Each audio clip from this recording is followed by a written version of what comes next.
What's going on, guys? We're here with another live. I've been doing lives all week, so here we go again. I am doing the Christmas theme, the oversized elf shirt, the background, pulling out all the stops. Let's get Nicole to 1K by the end of the stream. I just need six. I'm an elf. I'm dressed like an elf to get to 1K. That's how this is going. But I'm joined here by Jerome, who you may have seen me chat with last night, Jonathan, and Kim. How you guys doing?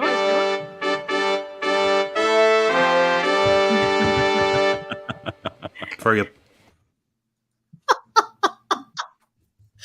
How you guys doing, Jerome? What's going on?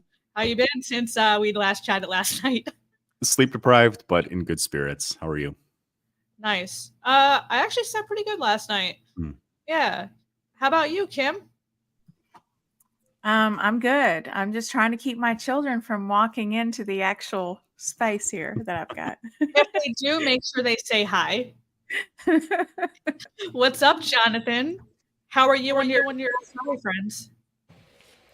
Not bad. I'll probably introduce some for you guys that haven't met them yet. So this is Deborah. Deborah identifies as a male. And this is a pig, apparently called Piglet. All done here. I have no idea what's happening. Far too early for Christmas. It's not too early for Christmas because my Christmas present in August is going to be 1K. So I'm celebrating in advance for Christmas in August. But we are just going to come on here and just do a chill chat. We might do a little reaction to a fun article about some good foods to help with digestion, but we want to wait for some more people to come into the chat. We got Alan. How's it going, Alan? Of course, we got Sophie and Jonathan. Got a new channel member. Congratulations. Who, me? Yeah. That's incredible. Turns out all you have to do is actually tell people to join your channel and people actually do it. How bizarre. That's interesting marketing that Jerome actually taught me recently. So turns out it works. I appreciate that, Dave. Thank you for joining. Yeah. And we got No Insanity. How's it going? Good morning. So to get us all started, let's go around the horn and just do quick introductions as people are entering. So Jerome, why don't you kick us off? Sounds good. My name is Jerome Armstrong. I own my own personal training studio in Southeast Wisconsin called 18 Minute Fitness. As Jonathan would be quick to tell you, I have a degree in kinesiology, aka walking, and I'm just here for the smiles and the laughs. Jonathan. Yeah, I've got nothing to add at all other than my name is Jonathan and I tend to say stuff online. And people tend to like it, but they often dislike it as well. So I just leave it at that. How's it going, Kim? My name is Kimberly Lane on the internet. So as far as we know, that is my actual name. I am a nurse and I have lots of children, so you may hear them in the background. I am a low carb enthusiast that has recently turned carnivore. I've done keto off and on for about 10 years. The focus is on the off. So now that we're carnivore, it's just been so much easier. And so anyway, I'm here to add what I can. I call her Nurse Kim. It's Nurse Kim. So I'm Nicole. I'm a certified nutrition specialist. And yeah, I just started my YouTube channel a few months ago to try to make an impact on the nutrition and health industry, especially nutritionists and registered dietitians, and help them see the light like I did. I've been low carb since the beginning of the year, actually. And I have recently, in the month of August, reached OMAD. So I'm OMAD for the most part now, and I'm super stoked. I never thought I would be OMAD, but it's so much easier. How many times a day do you guys eat? Are you guys OMAD, 2MAD, 3MAD? What do you guys do? Jerome. I tend to play it kind of fast and loose, anywhere from 1 to 3 meals a day. More recently, 1 meal a day. In general, probably closer to 2. Yeah, Kim, how many meals a day do you eat? You're 2MAD, right? I am very mad. I'm Never mind. I'm not. I am just whatever the heck I feel like eating, whenever I feel like eating it. So,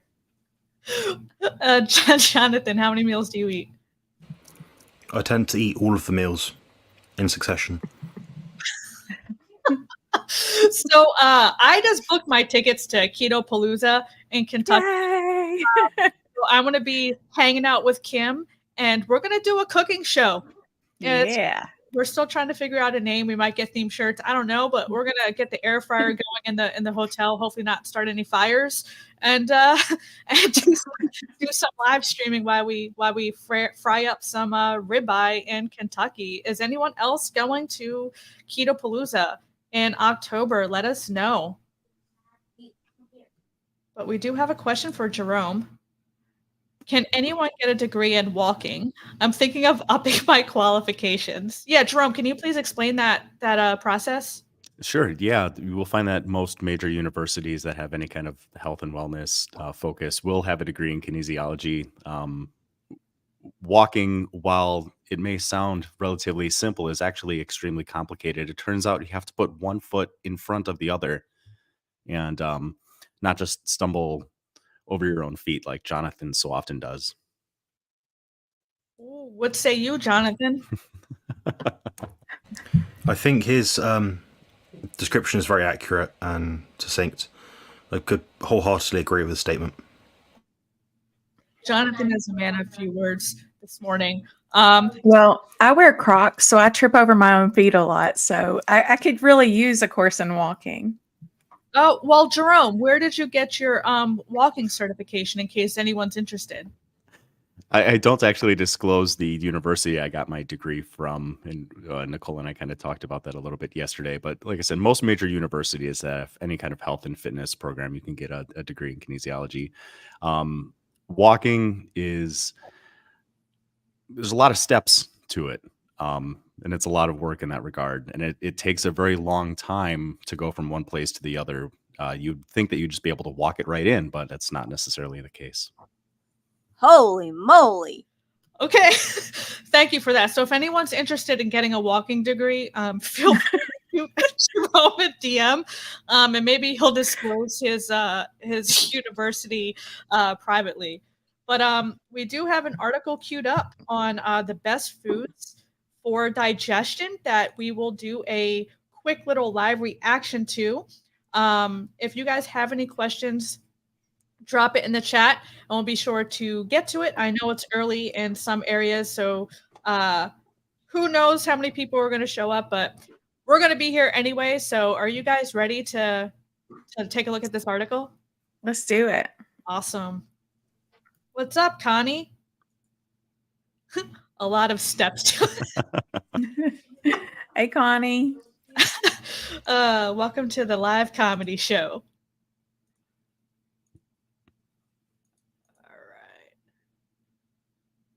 All right, can you all on the screen, can you all see this?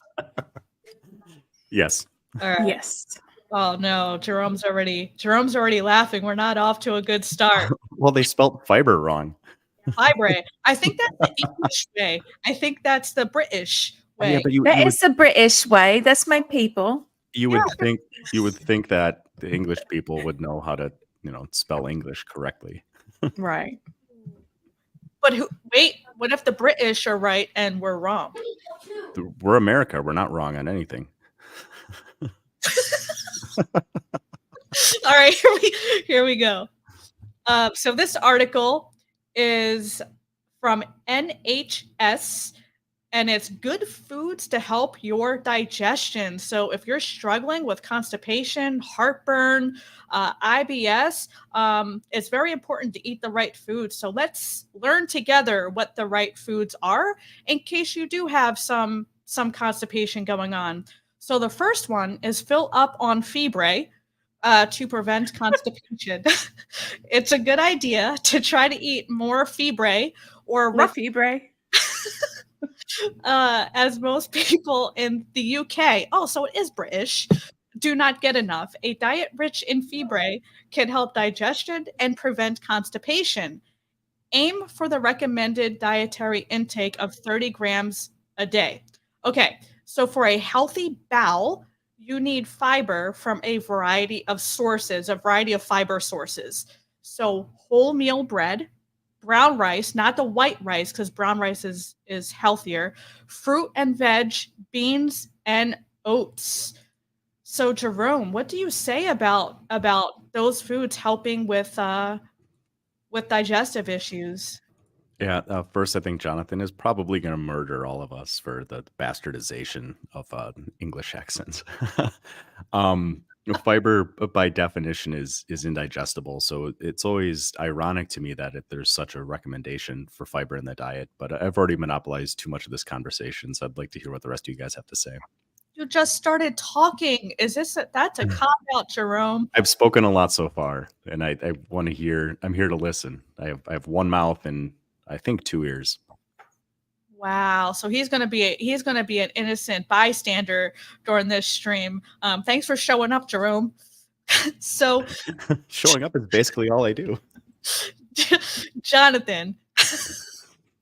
I think Jerome's trying to ride my coattails on multiple different people's platforms nowadays. That's what it is.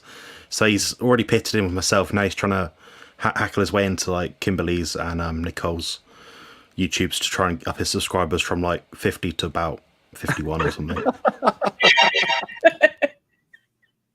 Okay, but what say you about the fibre to prevent constipation? Okay, Le Fibre. I don't know. I did my dissertation on specifically public health guidelines. So this same stuff, these recommendations, I did my university dissertation on. What they're actually recommending now is something like 44 grams or 42 grams per day of fibre, which I think is insane. As far as I'm concerned, the only benefit there is to having fibre in your diet at all is to lower the spikes of glucose as it hits your bloodstream. That's probably the only reason why it'd be useful. But in saying that, you're kind of accepting that you're going to be eating lots of sugar, lots of starches and things like that. But other than that, it's a complete negative. It seems to cause gut permeability, aka leaky gut. It seems to reduce nutrient absorption. It tends to cause digestive upset. And one scientific study which we do have, which underpins anything on fibre, is saying that the closer we get to 0 grams, the better our digestive state and health is.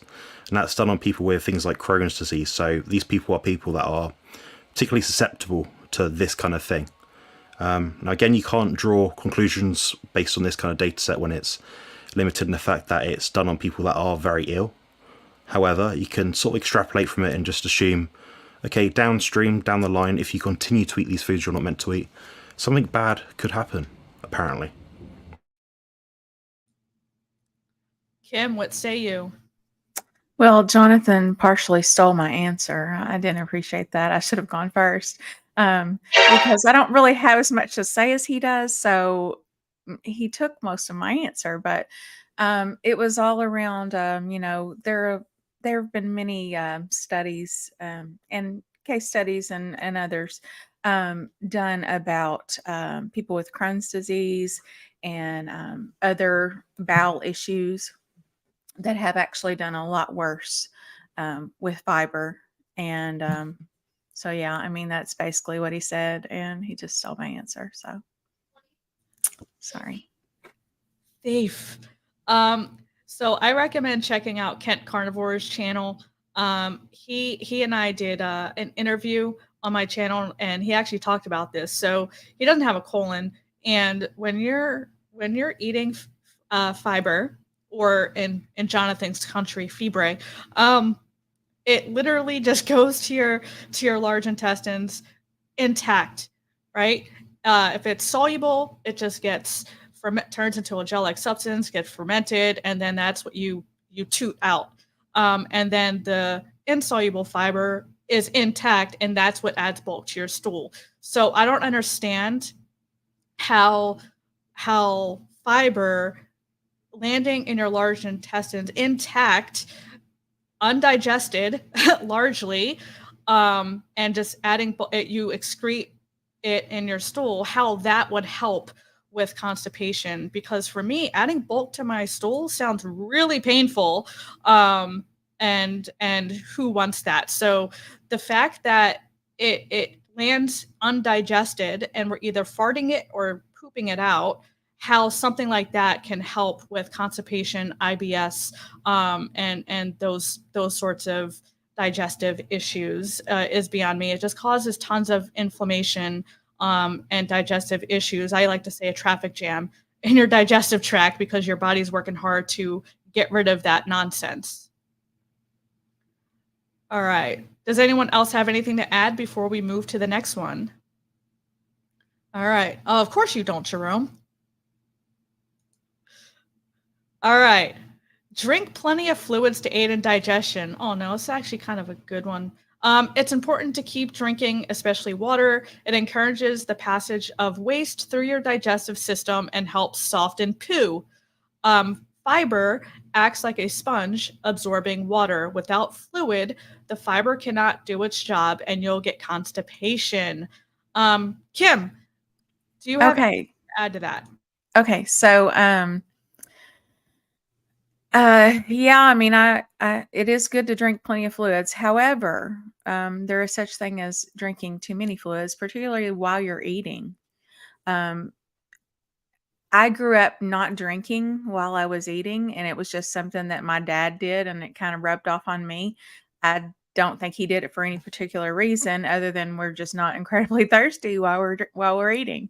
I don't know, but I still do that to this day. And I did learn about something in nursing school many years ago, where if the more fluids that you drink while you're eating, it can increase like chances of what they call dumping syndrome, where everything just kind of whooshes through your system and you're not really absorbing a whole lot of it. But I'm no expert on it, so no need to say you're not an expert on it, Kim. You gave a really good answer, Nurse Kim. Well, that's my favorite phrase is I'm no expert on it.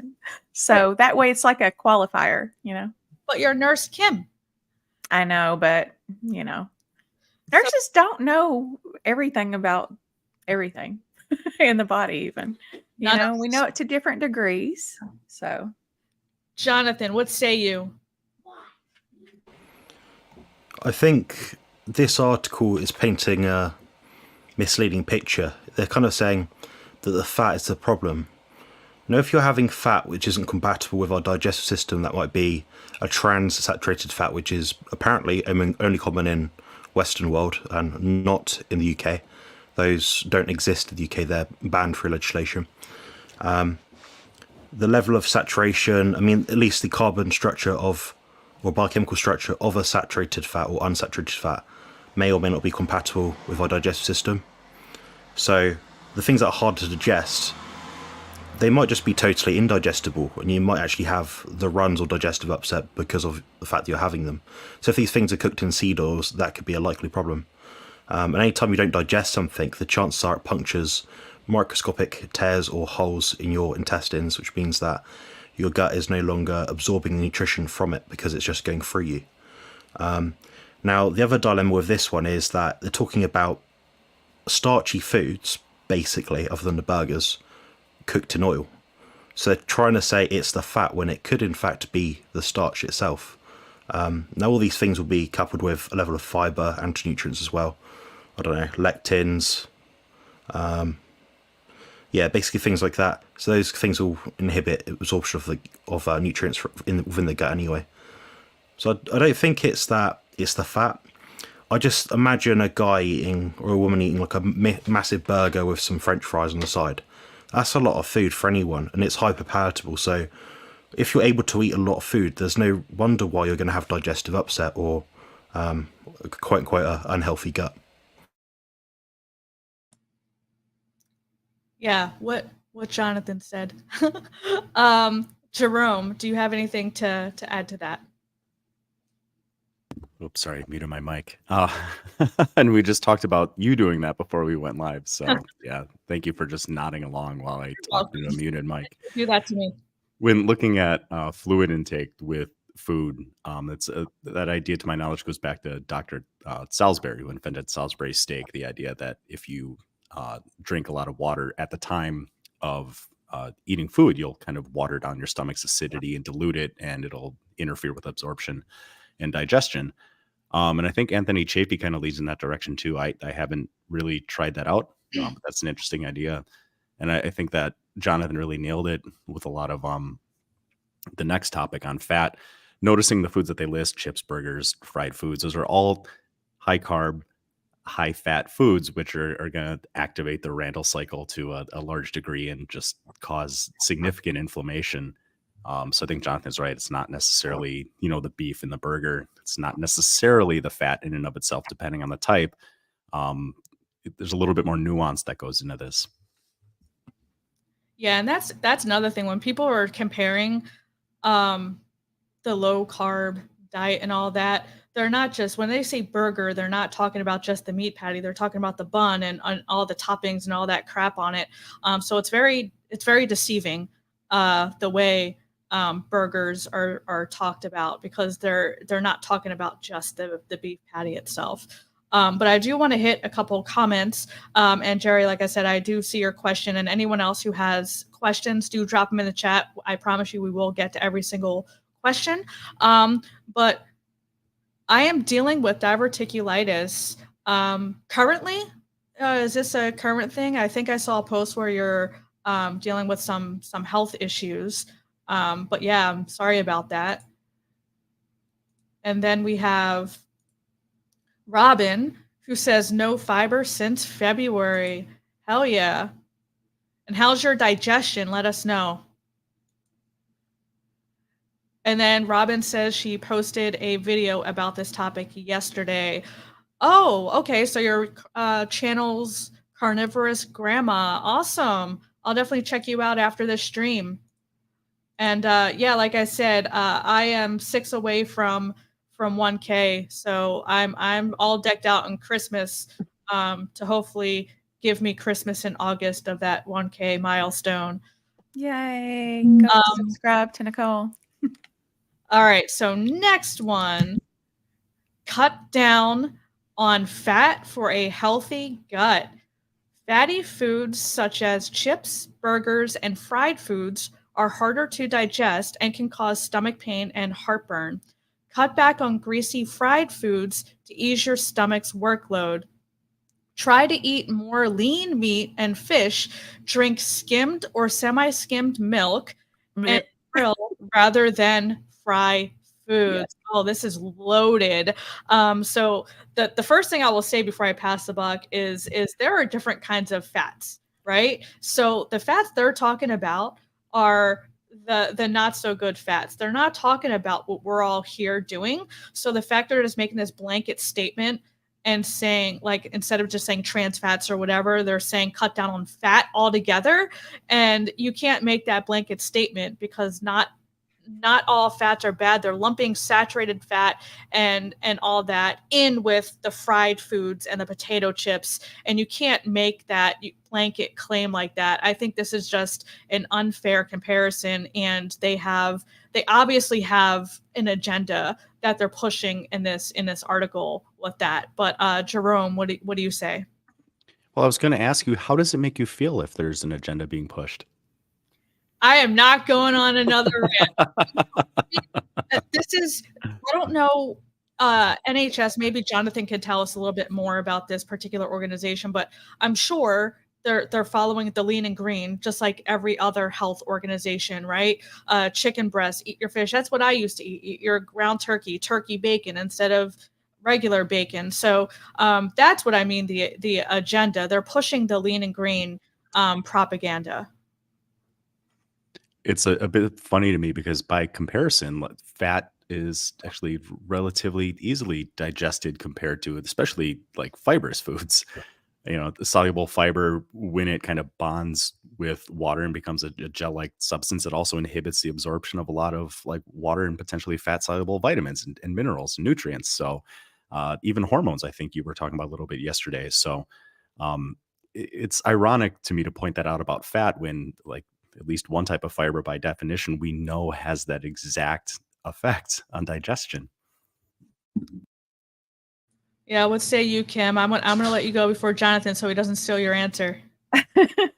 I mean, I'm just wondering if this article's from the 80s because this is just really outdated, just easily debunked info.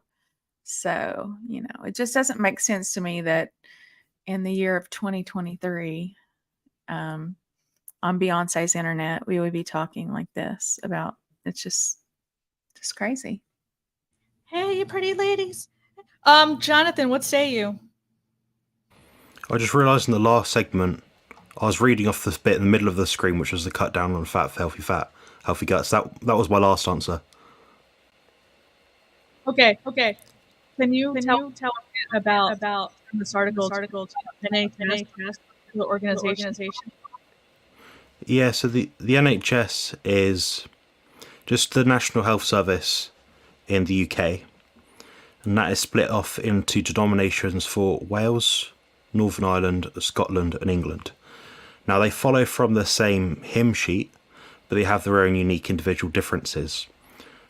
For example, if you're seeking out mental health support in my area versus up north, you'll be less able to get the help you need. So it seems to be that resources aren't shifted fairly or evenly, if that makes sense.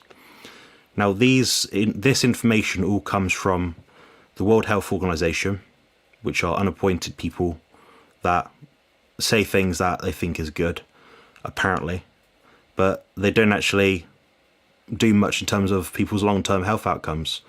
A la what's happened the last, 3-4 years in terms of different medical interventions. It seems to be that they're not someone that you will rely on effectively for at least quite a few different things from what we can tell. So with that being said, I wouldn't be taking this article seriously from the reason. When you look at these things, they're all updated, and it says last reviewed, and it's usually a pretty recent date. But I wonder if someone just takes it off and doesn't actually read it, because if someone actually went through the science, went through, enough anecdotes, and actually realised the science doesn't say much other than fiber's bad for you, they'd have a completely contrasting opinion. So all this is based on conventional wisdom, or shall I say a dogma, but doesn't point to actual facts. So that's kind of how the NHS comes about. And it's not been the most helpful because it is so under-resourced and a lot of the staff members aren't happy in it. So imagine if you go into a hospital ward and the nurses there aren't happy. They're all quitting. They're always in constant flow of in, out, in, out. That's how it is in this country. It kind of tells me if people are in the administration, in the offices, reading and adjudicating articles like this, they're probably not doing a fine-tuned job. I have to say this, and then I'll stop with the British thing. When you said dogma, I went to Austin Powers. Magma. Okay. So go easy on spice to avoid tummy troubles. Many people love spicy food and it does not bother their digestive system. Others find their tummy is upset when they have spicy food.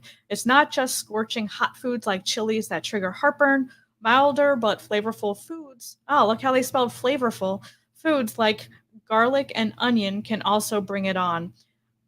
So what do you guys say about spicy foods? And do you all, because I know we're all carnivore here, do you guys use spices? And if so, what spices do you use? Kim, why don't you lead us off? Well, I use whatever spices I feel like using with lots of garlic. No, seriously, I don't like to use spice mixes because I found that those are very adulterated. So, yeah, I would prefer, and I've grown quite talented at adding my own spices and just, a little of this, little of that. And typically on my ribeyes, which is what I mostly eat, I just do salt, pepper, I do olive oil and butter, both. And then I do garlic. I would like to have fresh garlic, but I'm a little bit on the lazy side. So I buy the big thing of minced garlic and just slather it just in a ridiculous amount. Jerome, do you have anything to add, and do you use spices? I don't really use spices anymore. If I make eggs, I use chives, but at least in terms of meat, I just use salt. And I used to really love hot sauce, but hot sauce of varying degrees of heat doesn't like me. My mouth can tolerate significantly more heat than the rest of my gastrointestinal tract can. And I should probably leave my answer at that. Yeah, I don't use spices either. I don't even salt my food all the time. I mean, I will on occasion.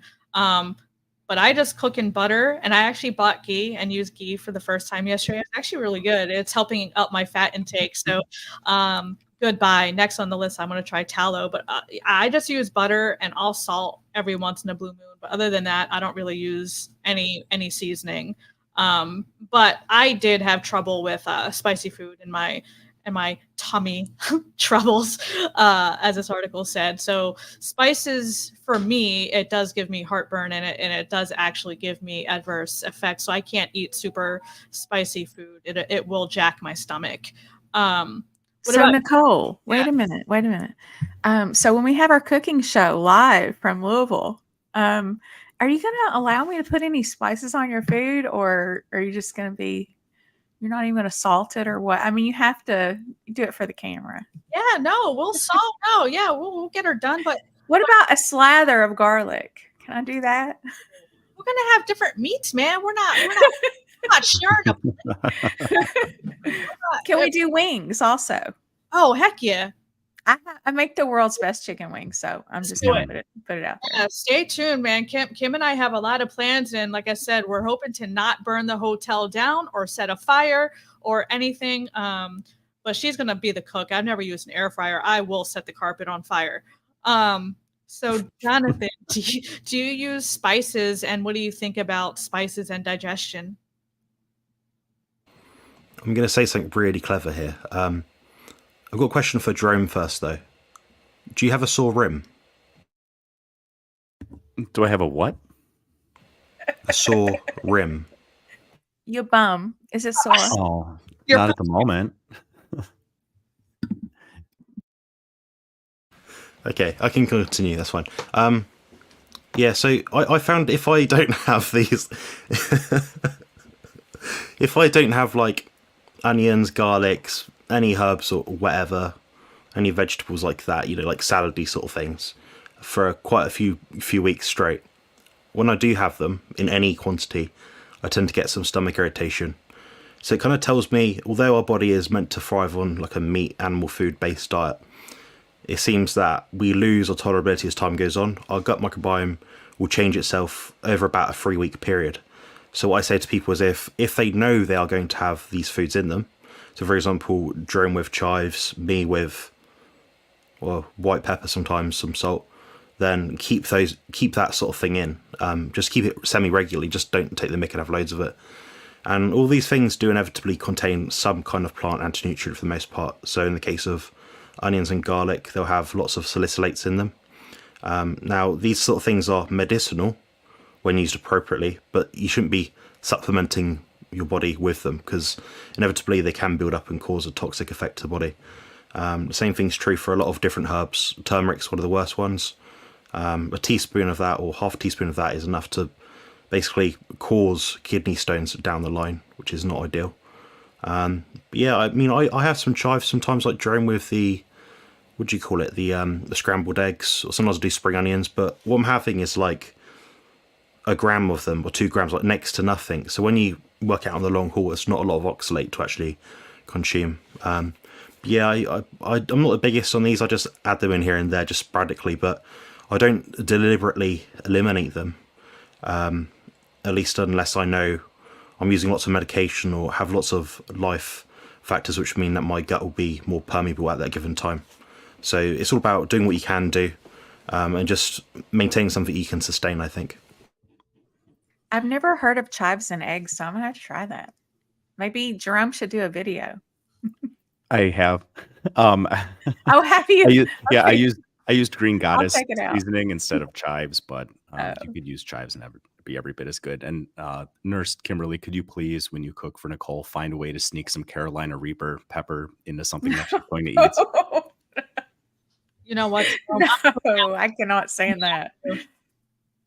I'm a mild to moderate spicy. I can deal with mild, but I dropped Jerome. You should be nice to me. I dropped your link in the chat, so someone can sub. So you're welcome, sir.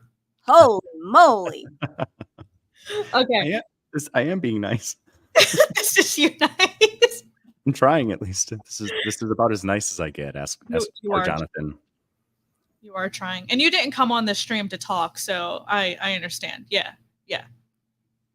Okay, so we're gonna skip the gut triggers. We're just gonna talk about, unless you guys have anything to say about acidic foods, tomatoes, citrus, salad dressings, and fizzy drinks, and all that when it comes to heartburn, irritable bowel syndrome, and all that stuff. Do you have anything to say to that before we go to what they have to say about drinks? I'd be curious if Jonathan, or I suppose any of you guys, have any experience. I know some people have recommended things like cayenne pepper for heartburn or stomach ulcers. Same with vinegar. Sometimes, usually apple cider vinegar is the recommendation for heartburn, but I suppose vinegar in like sauerkraut or pickles or any kind of fermented food could conceivably work too. Any of you guys have any experience with that or have heard that at all? I've heard of the apple cider vinegar thing, and I just want that to die as Jerome's impact. I just want the apple cider vinegar to die. I mean, there's articles out there that show benefits when it comes to aiding in digestion and all that stuff, but it's very minimal. The influencers and people you see drinking this crap, like literally just taking spoonfuls of apple cider vinegar or a shot glass and just downing it, they make it seem like it has more of a benefit than it really does. If there is a benefit, if there truly is a benefit, honestly, it's very, very, very minimal when it comes to aiding in digestion and all that. But Kim, I saw you unmuted for a second. What do you have to say? I just like the taste of apple cider vinegar, and I do shots of it occasionally. Just just to prove I'm a badass. I mean, oops. No, badass, you are not at. I'm gonna watch what you put on my meat when we're. Right, you better not sneak the vinegar. I like it. I've never tried it for heartburn though. I have heard of people doing that and pickle juice, but not done it myself. These days I don't have any heartburn, so go carnivore. Hoorah. I have heard of pickle juice helping with that as well, and there's a lot of people who swear about that, as well as adding lemon to your water. So Jonathan, a man of sometimes few and sometimes many words, what do you have to say about pickle juice? Look at Jerome chilling. Pickle juice, apple cider vinegar, and lemon, because those are the things that you see floating around a lot on social media. Do you think they're beneficial, and what are your thoughts? I think Jerome's just trying to find whatever possible way he can to weave these into his pre-contest bodybuilding diet. And he's trying to find some way that I can offer it to him and he can justify it for himself. That's all he's trying to get at here. Jonathan is a man of few words today. This is the Jonathan we got. All right, Jerome. There's a bit of a nugget of truth to that. And like previous contest prep, sometimes you're so hungry the last few weeks and your food intake is so low that you just want things that fill up your stomach. Jonathan and I are both fans in that regard of like sugar-free popsicles, but I've also been known to literally open a jar of sauerkraut and just eat sauerkraut out of the jar with a fork. Because you just want something in your stomach, and there's so few utilizable nutrients in sauerkraut. It's just useless bulk, and I'm hoping we don't get to that point. No, and I agree with Michael Johnson. The apple cider vinegar, it seems to suppress my appetite. So yeah, that's out there in the literature too. But I mean, I feel it. I don't know if I'm. It's just like the power of suggestion. But I know why it does. Why? Well, if you think about it logically, so we don't consume lots of foods that are pickled or fermented. Like if you go the average Western diet, very few of our foods are, and even our yogurts are pasteurized. They're not properly fermented in the sense that they don't have the same nutrients that you might have otherwise. Now, when you have something like a apple cider vinegar, it gives you a unique taste. When you have a unique taste, it's either hyper palatable or it's satiating. So in this kind of case where it's new, bit unique, a bit weird, apple cider vinegar will probably be more satiating. Now, if your apple cider vinegar turned into red wine, that might be a different case, and you might actually end up eating more food. So I think that's probably the mechanism why. And as for apple cider vinegar and like doing stuff to the digestive system, the best it is really is like a mild antibacterial kind of disinfectant type product. And the pH of apple cider vinegar is about 4.5. But your gut, at least your lower gut, has a pH of 1.5 to 2. So that tells me if you were to drink it, even in its straight raw shot form, at least in the lower part of the intestine, it probably wouldn't do much for your digestive system in terms of breakdown of food and your stomach as well. So, and talking about things like the blood glucose as well, yeah, it will have some effect on blood glucose, and I figure that's due to some kind of mechanism to do with the enzymes within apple cider vinegar itself. I don't know if that's something particularly unique, if that makes sense. Yeah, I'm gonna pop up all these comments and questions on the screen when we're finished the article. That way, it doesn't cover Jonathan's face. Don't cover my face. Holy moly. Okay, so the next one: choose the right drinks to ease digestion. Drinks with caffeine, such as coffee, colas, tea, and some fizzy drinks, boost acid in the stomach, leading to heartburn in some people. Fizzy drinks in general tend to bloat the tummy, which can also lead to heartburn. To make digestive problems less likely, choose drinks that are not fizzy and do not contain caffeine, such as teas, milk, and plain water. If you cannot do without your coffee or tea, limit your intake to 1 or 2 cups a day. Kim, why don't you start us off with that one if you have anything to say? I don't really drink fizzy drinks or tea or coffee too often much. I mainly drink water. I do have this really bad habit that got me off of sodas of doing Crystal Light. So I know that's bad. I know it's probably harming my gut microbiome and probably not helping my chronic candida any. But it's the last of things that I'm getting rid of. So I'm going to work on it. Yeah, Jerome, what do you have to say? Well, I need to kind of watch what I say because I'm having a LaCroix right now. But in my experience, especially coffee, but caffeine in general, too much caffeine gives me heartburn really bad. But yeah, that's about as much as I have to say with this point. Yeah, same. Drinking too much used to give me heartburn. So I cut out caffeine for quite a while. Now I have it just once in a while. Just one, and it doesn't affect me anymore, but I used to drink a ton of caffeine, and yeah, it did give me heartburn. But Jonathan, do you have anything to add to that? Do you drink tea, cola, or any fizzy drinks or anything, or did you in the past? Yes, I'm quite a big fan of Pepsi Max. I'm always on my live streams drinking about half a litre of Pepsi Max, so, granted. In terms of like this, what the article's saying, it's saying, drink, what's it saying? Drink herbal teas, milk or plain water. Well, herbal teas will contain tannins which will bind to iron, which you're more likely to be iron deficient if you drink a lot of herbal tea. And milk as well, not the worst thing to drink, but if you're like, I don't know, 75% of the population that's allergic to milk, then that's bad advice. The majority of people that are probably taking on this kind of advice that perhaps aren't well read, there's a chance that there's a possibility they won't be able to tolerate milk. People reading this article, we have a very mixed demographic here. It's not nearly as many white versus black people here. It's I think something like 2/3 of the births in this country now are from non-British parents, and the chances are they're not going to be white, especially if they're coming in through different migration methods, like, I don't know, Nigeria, Ethiopia, Middle East, any sort of war-torn sort of country maybe.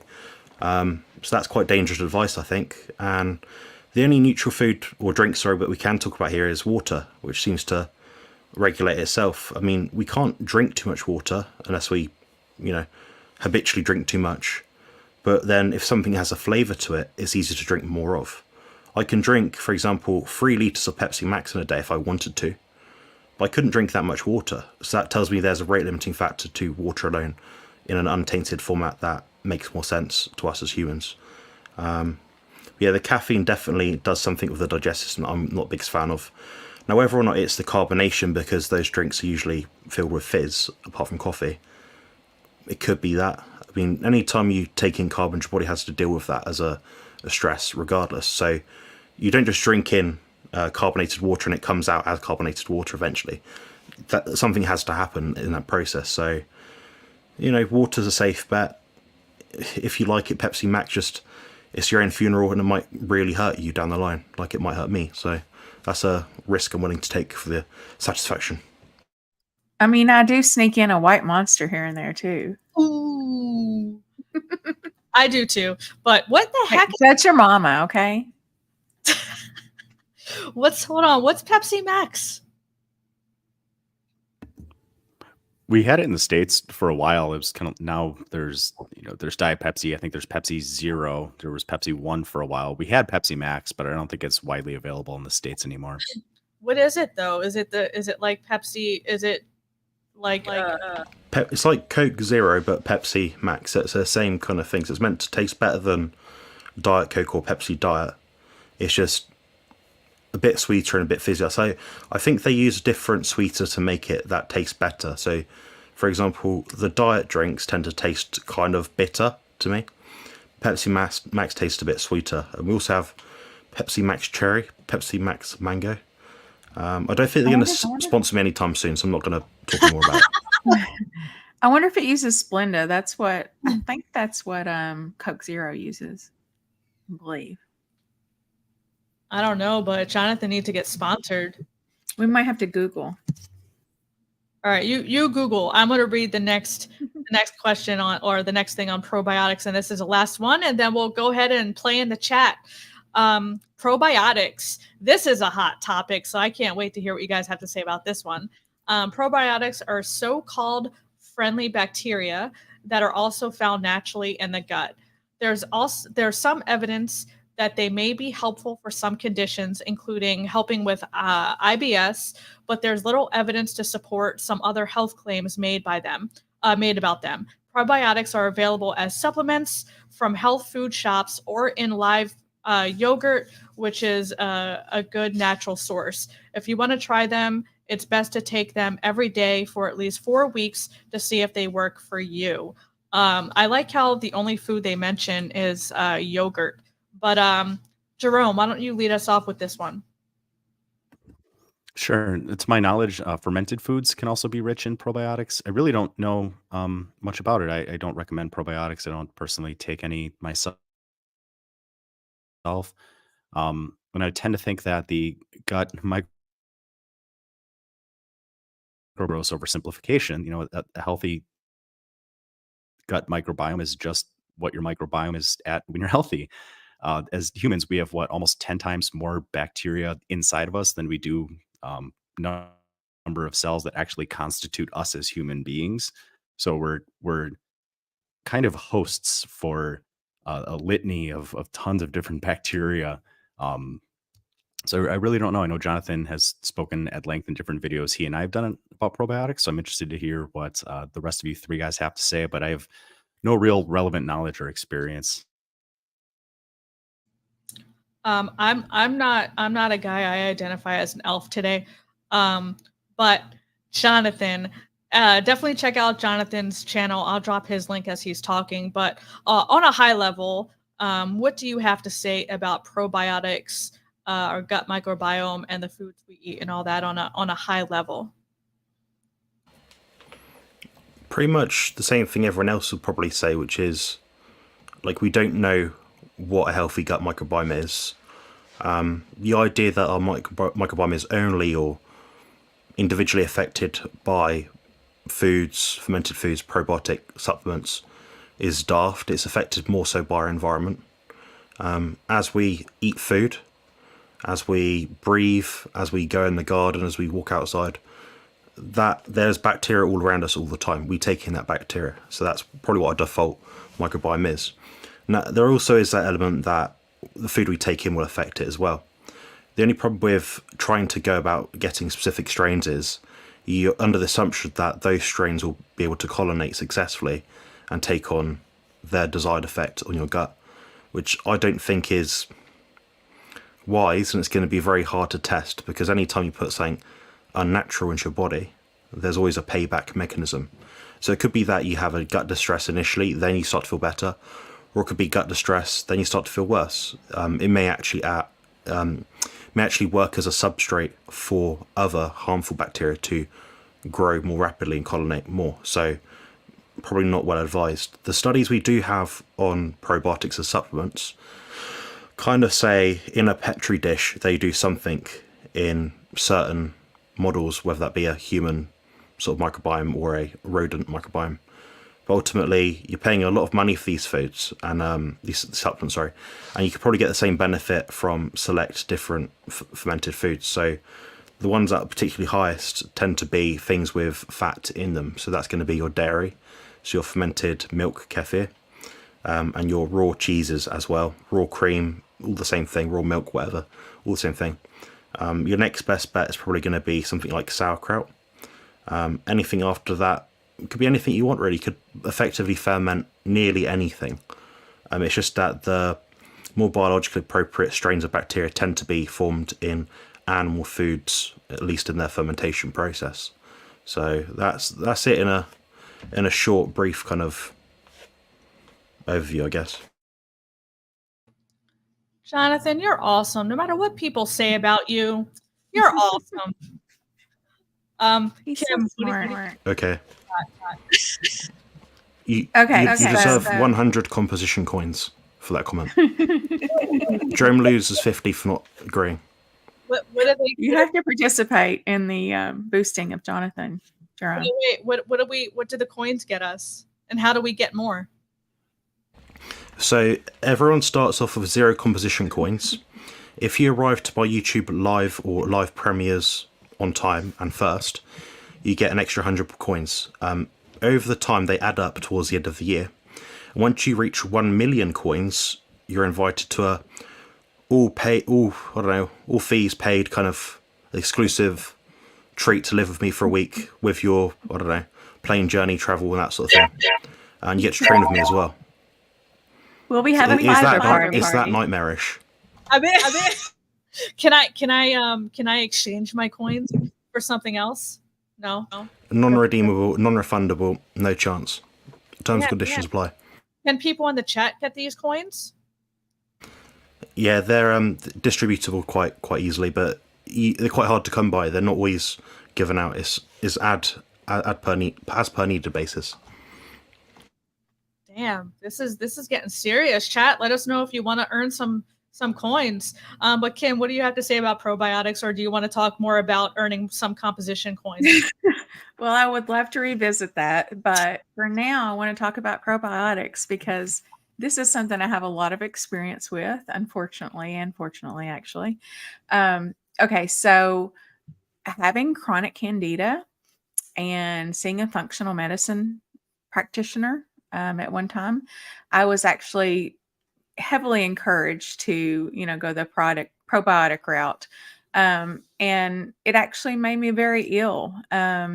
But that was a particular type of probiotic. It was Saccharomyces boulardii, which is actually a yeast I think it's a yeast. Yeah. Anyway, so it's actually a yeast, and it made me, I would be walking down the hall and I would just get really, really dizzy. And it was, I've read where you should push past that, but in my opinion, that's not for me. I don't want to push past any period of who knows how long of me just feeling like I was septic or something. I don't know. I was really worried. You know, a nurse's mind, we always go to the worst thing that we can possibly think of when it's us. When it's anybody else, it's fine. I'm sure it's nothing. Just go lay down or something. But yeah, the main probiotic that I have a lot of experience with is Lactobacillus acidophilus, and that's actually helped me a lot over the years with yeast. It doesn't necessarily, colonize my gut. I'm sure it's probably passing on through, but there has been evidence and some research that says that it does a little something while it's there. It goes in and kind of parties a little and heads out. So, I mean, that's fine. I'll keep adding it if it's gonna keep my yeast at bay even a little. Over the years, I've just learned so many tricks to do, that help it just a little bit. So that's all I got. That's more than what I got. But yeah, let us know in the chat. We're gonna go ahead and hit some questions and go through the chat. But let us know if you have any questions over the article, anything we talked about, or just whatever's on your mind.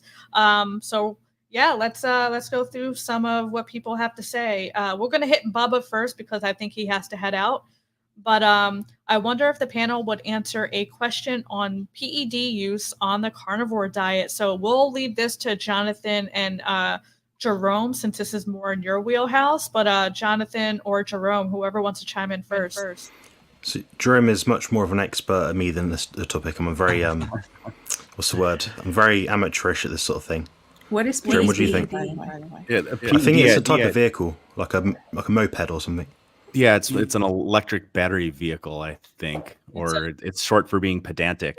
No, I think Jonathan and I would both probably agree when it comes to performance enhancing drugs. It depends on the nature of the question. We probably certainly won't recommend any like dosages of anything, but if it's maybe more in like the physiologic method of action or stuff like that, then yeah, perhaps we'd be entertaining the question. So feel free to ask. And worst thing we're going to say is like, we're not going to touch that on a live stream.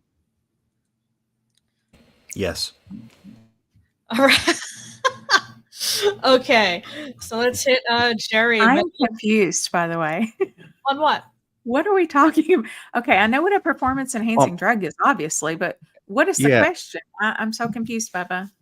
How being on the carnivore, what I understand is how being on the carnivore diet affects the usage. Are we talking about steroids? Maybe like we don't even know. It really depends on the question. So, I mean, like steroids I'm are confused. You'll have to elaborate. Different forms of enhancing drugs. Oh, okay. Yeah. I've heard good things about creatine monohydrate and taurine. And and Viagra is also a certain performance enhancing drug. It is. Okay. So Jonathan smiling. Like, I know. I bet Sophie is smiling even more. Okay. Jerry, ribeye is a performance enhancing drug. Greetings. Here seems like the latest is colostrum as opposed to collagen. Give me your opinions, folks. Oh, colostrum. Wow, I butchered the hell out of that one. So I am not, this is not in my wheelhouse, but Kim, Jerome, or Jonathan, do you have a preference between colostrum and collagen or thoughts? Don't know. I'm going to back away from this one. Jonathan. All right. Yeah, so I've used colostrum before, both in a powdered format years ago, way too long ago for me to remember what it did. And I actually bought raw milk colostrum maybe 3 or 4 months ago. I didn't really notice anything from it. I slept quite well, but that could have been just circumstantial. It could have just been one of those things. It's too hard to really work out unless you're drinking litre after litre sort of thing for weeks on end. But I guess what do they want to know about colostrum? That's what I'm curious. I guess the difference and our preference would be between the two is how I'm understanding the question. Jerry, if you're still in the chat, let us know if we're answering the intended question. But that's how I understood the question. Does that change your answer at all? Yeah, so if it's raw, it will have different enzymes in it compared to normal, straightforward milk. Colostrum will also be higher in fat and minerals and vitamins.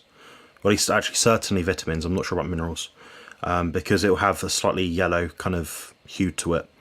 When you freeze it, you will know the difference between colostrum and normal raw milk because it'll actually go yellow. It'll actually go like quite bright, very substantially different to normal raw milk. And when you eventually use it, you'll get like a cream around the lid, which is quite nice. So you can kind of eat that. It's a bit like butter, but it does taste a bit better than raw milk. It does seem to be a little bit sweeter. In terms of benefits, I wouldn't be looking there just because of the cost of it. I'd go down other avenues. If it's something intended to be used for gut health, I'd be looking at something like BPC 157 as a oral capsule supplement. That's not medical advice, but that'd be more efficacious, and you'd be pretty rest assured it would do something. Also, it's naturally occurring within the body, so it's the same thing as having colostrum basically, but you know its intended effects and know how it's going to work.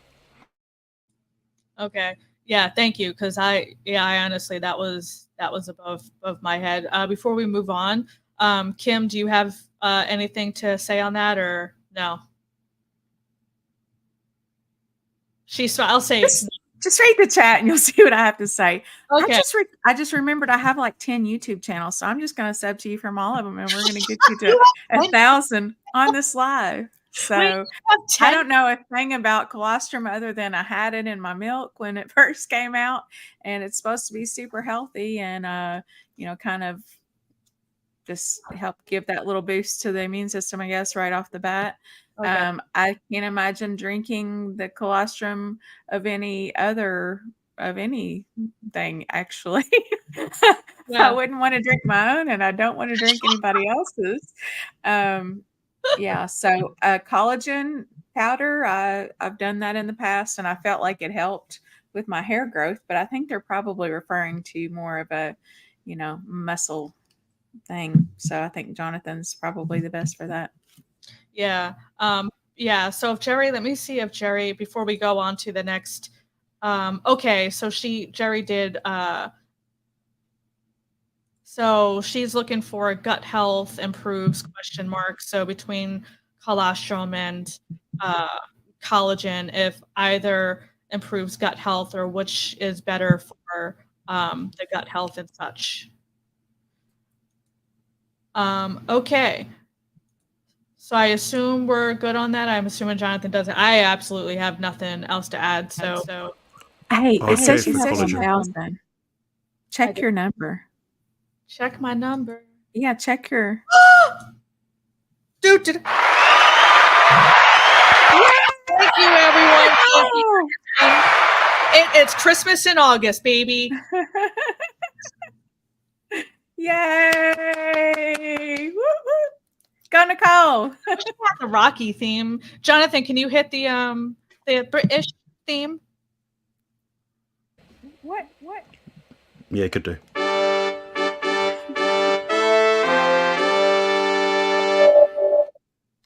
I feel like we need to be very formal during that. Yeah, you guys are awesome. Thank you so much. That just totally made my day. Yay! I mean, can you believe you hit it during this? That's so awesome. I know. I was you like, could just be sitting at home by yourself. Now you got friends, so I got a guess celebration. I guess that was nice. You could be sitting home with no friends, or you can come on YouTube and have friends. I mean, same girl, same. Okay, so Dave, Carnivore Werewolf, he confirmed his recent health issue is with diverticulitis. He is carnivore, primarily triple B and E, I believe. Dave, correct me if I'm wrong. So, what are your thoughts on diverticulosis, or is it itis, and the carnivore diet and why one would get that on the carnivore diet. Do Jerome or Jonathan have any thoughts on that? Jerome, he's pointing to Jerome. Damn it. Or Kim. I normally mirror my camera, so my directions are all backwards. Yeah, me too. Why he would develop diverticulitis on Yeah, carnivore? so that's a recent health issue he's struggling with recently, but he is carnivore. And he's been carnivore for a super, super long time. So I don't know if he's still in the chat, but this is a recent development for him. Interesting. Yeah. No. Unfortunately, I have no idea why that would develop. Yeah, I don't either, actually. Jonathan, do you have any thoughts? I've actually never heard of anyone on this diet developing that, unless it's a digestion issue with absorbing and processing all that excess animal foods. What do you think? Yeah, there's three obvious things that stick out to me. One is that he could have changed his diet recently. Two is that he's been following the wrong diet all along but hasn't managed to work it out yet, which happens to a lot of people. I speak to people that are 2-year plus carnivores and they're eating, I don't know, like 50% protein, 50% fat by calorie value, and wondering why they still have acid reflux. That does happen very, very often. The average understanding of nutrition is quite low, I think, in terms of carnivore community. At least when we go by what we would say online, and same with Kim, same with Jerome, same with Unicole. People aren't quite at that level yet, so we do have to make sure people do the right diet. Oftentimes it's just eating not enough fat. It could be that they've got an acute infection, so something is happening down there which is unusual, which has happened maybe because something in their life has changed, maybe stress even. Other thing as well is the diagnosis correct? Diagnoses aren't always correct. The testing methods aren't always correct. I've been victim to this multiple times, so I know how well it is, how true it is that a diagnosis does not mean everything. For example, there are people that out there are diagnosed with chronic fatigue and fibromyalgia, when the reality is if you have fibromyalgia, you'll have chronic fatigue symptoms. So it's kind of like adding on to diagnosis for the sake of adding on. So I think the diagnostics is key, and I'll be speaking to a much more expert practitioner if they're unable to resolve it for you, assuming that you're working with a healthcare provider. Yeah, that's a good point. I have an aunt who has fibromyalgia, and that's no joke. Like that, she's really tired and in pain, and all sorts. But Lucia said, "Go Lion." Like I guess that's a next elimination diet, next level. But I think, as Jonathan said, make sure your diagnosis is correct. Maybe get a second opinion. I've had to get second opinions a couple times and found out that the first opinion was not correct based off imaging. So yeah, maybe get a second opinion.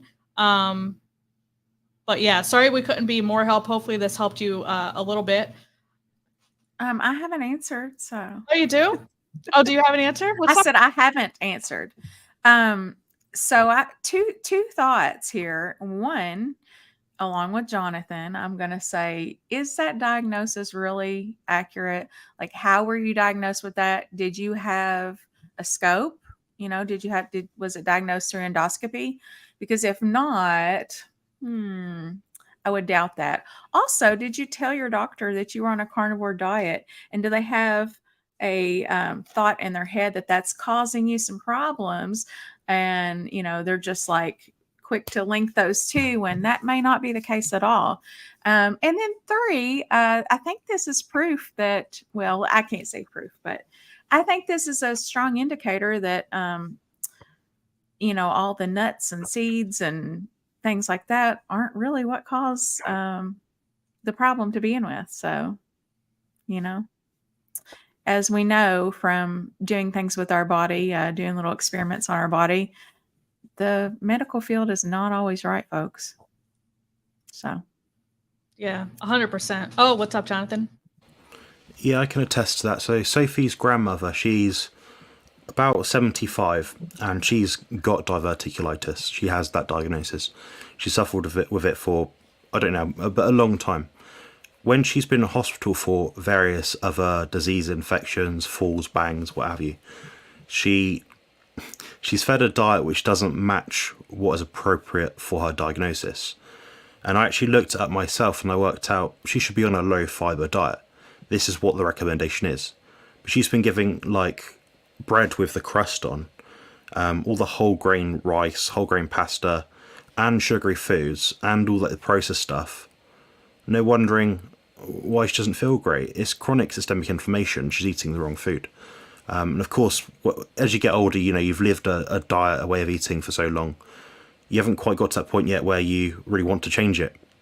And it's unfortunate because there's lots of people out there that are beyond that, middle-aged kind of stage, and they should really be on a better diet, but they don't know any better. And that's the thing that I find quite unfortunate.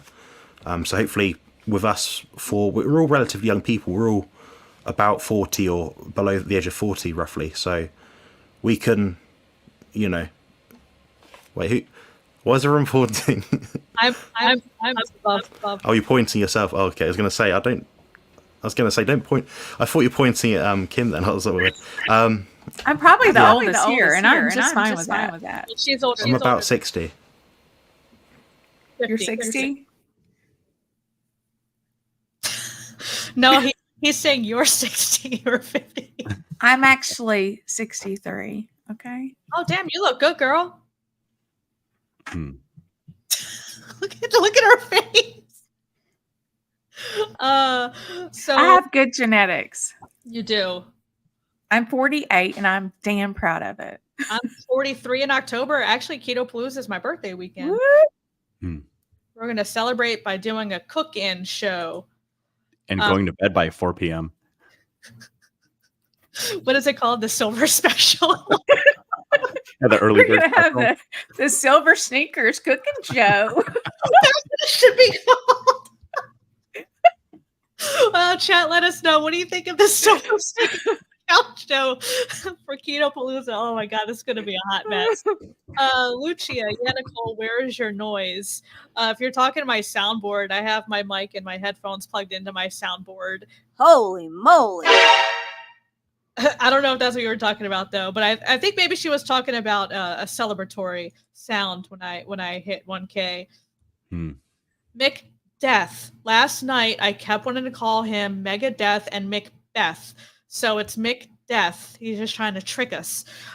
Will coffee with heavy whipping cream impede on my weight loss? This can go either way, but Jerome, why don't you lead us off with this one?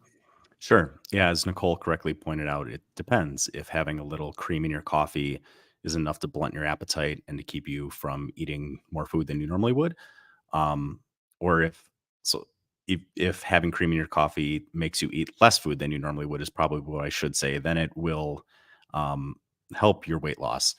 If you're just having cream in your coffee compared to everything else that you normally eat and you're not changing anything else, it'll probably have the opposite effect.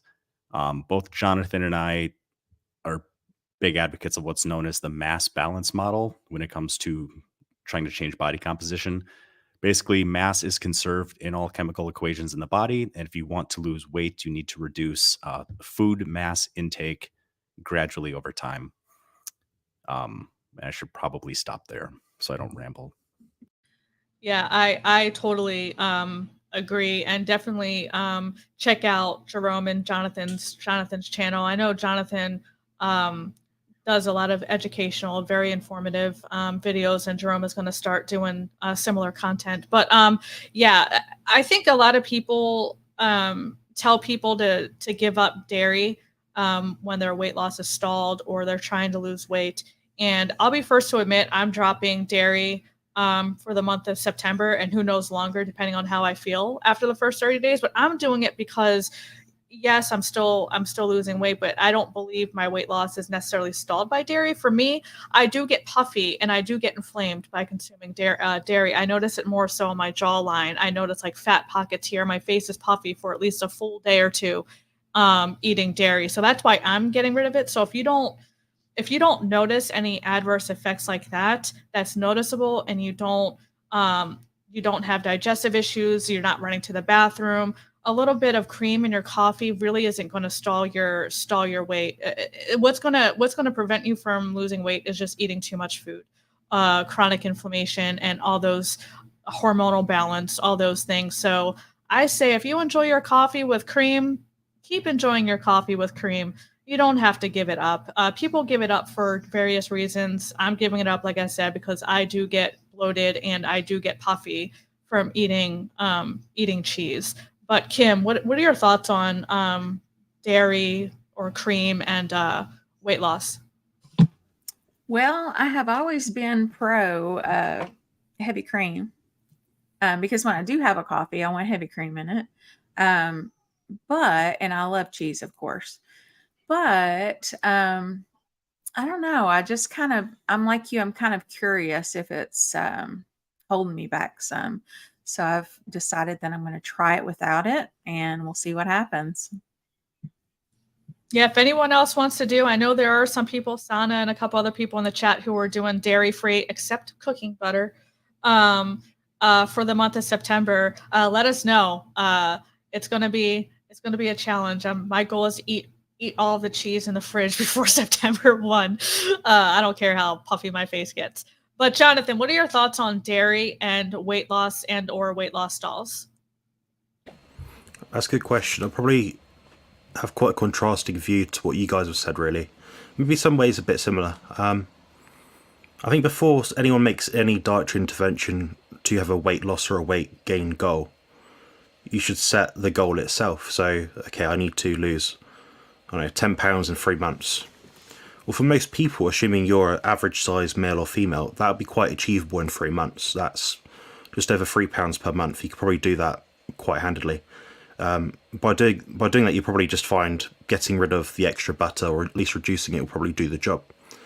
Then if you happen to like heavy cream and you have it in your morning coffee and that's what gets you up, that's what you live for, sort of thing, for whatever reason, then you want to keep that in and have things that you enjoy. Then if it starts to become an issue where you're not reaching your goals because perhaps it has some negative response in regards to your weight loss, then you should get rid of it. I don't believe in getting rid of food for the sake of it. I don't believe anyone should ever do a diet where they go from a mixed carnivore diet, for example, the Kenberry, beef, butter, bacon, eggs, whatever it is, straight to line diet. I don't see the point of that, because then you don't work out what is or is not problematic. It might be that you do great with eggs and beef, but it's just the dairy side of it that's the problem, in which case you're diminishing the amount of food choice you have for no reason. That's an unnecessary stress, and it's likely not to be something that you're going to be able to sustain. Now, people do sustain a lion diet for a small part. Not many people, though. Maybe 1 or 2 out of 100 people in a given sample that I consult with. Not many people do the lion diet. No one I know seems to do it strictly, at least to the point where they're only eating that. So again, it comes down to your goals, doing the smallest possible intervention to give the biggest yield of result in terms of whatever your goals happen to be. Yeah, hopefully that helped you, Mick Death. When it comes to heavy cream, I've seen some people are really trying to avoid the brands that use carrageenan as a thickening agent to help kind of balance out the texture. I believe that's a plant-based kind of thickener. Do you guys have any thoughts on that? You said it's a plant-based thickener. What was it? I think so. Carrageenan, I think it's called. Most heavy creams that I see, Carrageenan, I think. yeah, something like that. Are Most you heavy creams that I see use it, but there's a few like quality organic ones that cost a little bit more that usually don't.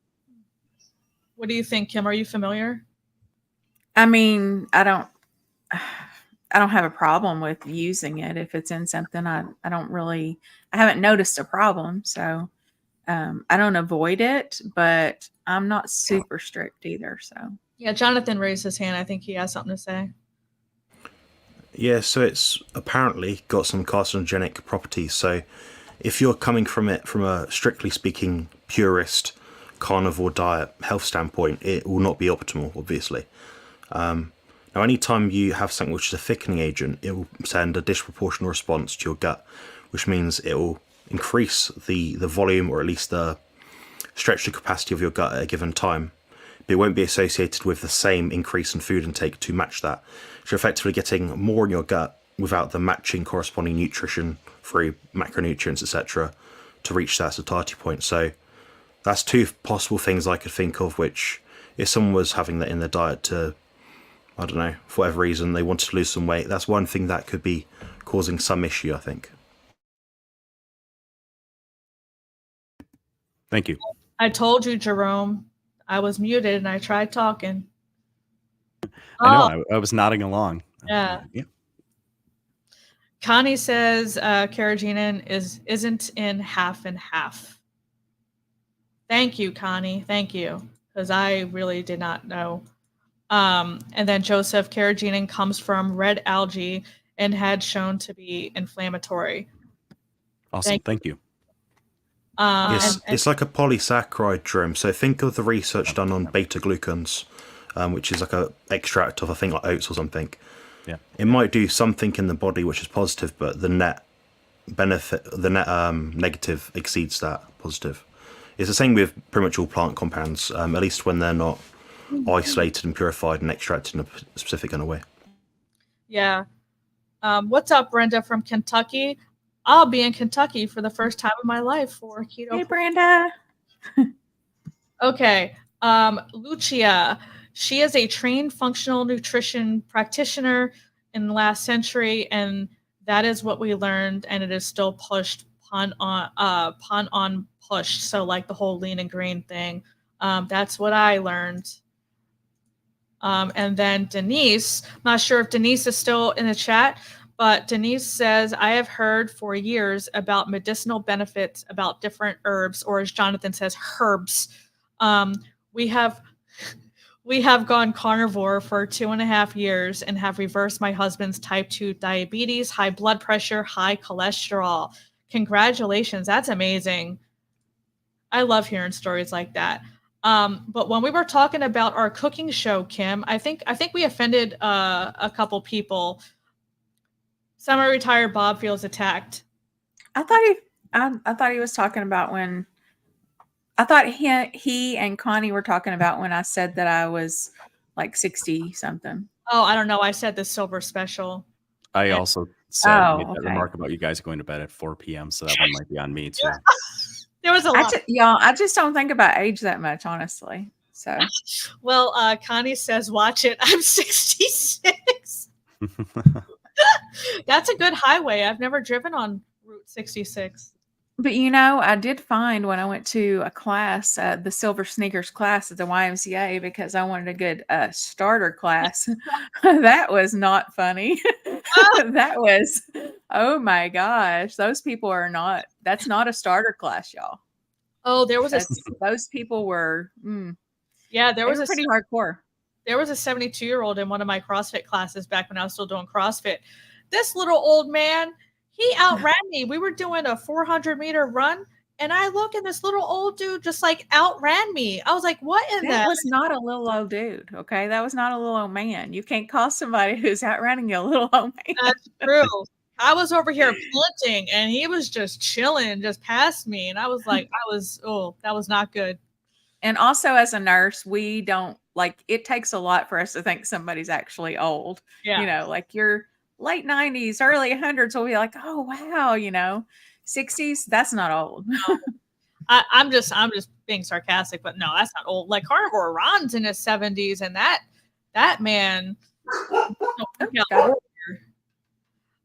I'm sorry. I'm really going to butcher your name. I do it every time. I am not good with names to begin with. So Keto Vorgonian. Ooh, did I get it right this time? Tell me, did I get your name right this time? I am 60, and a bunch of teenagers at camp looked at me aghast and said, no way, you can't be over 40. Score. Hell yeah. If that's a recent picture, yeah, I would probably guess 40s as well. Same. And that's a cool name. So I guess she's Ketovore, and she's from Oregon. She is from Oregon. All right. Oh, that makes sense. Now that would help me pronounce it. That's a very good name. Yeah.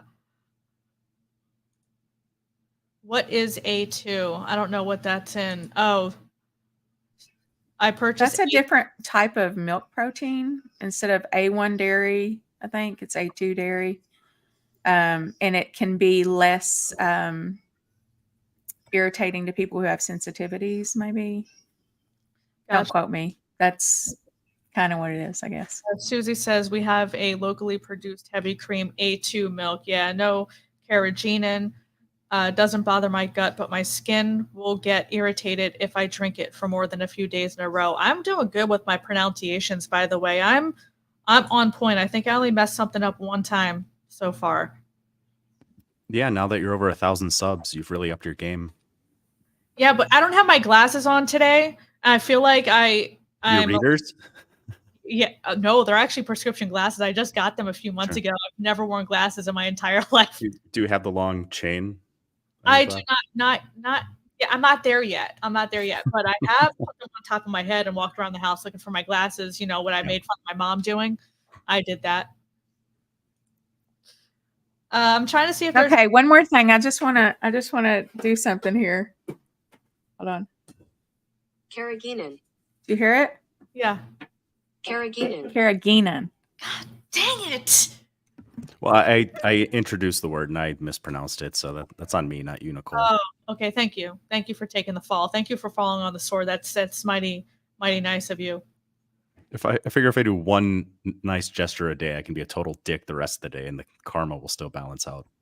I mean, will it though? I mean, you pretty much contributed really next to nothing this entire stream.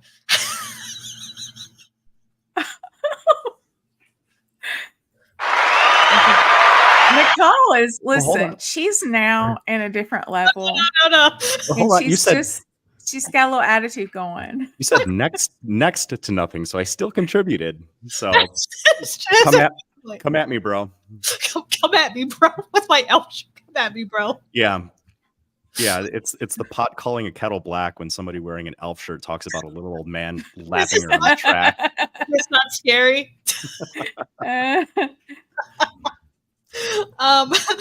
But let us know if you have any questions in the chat.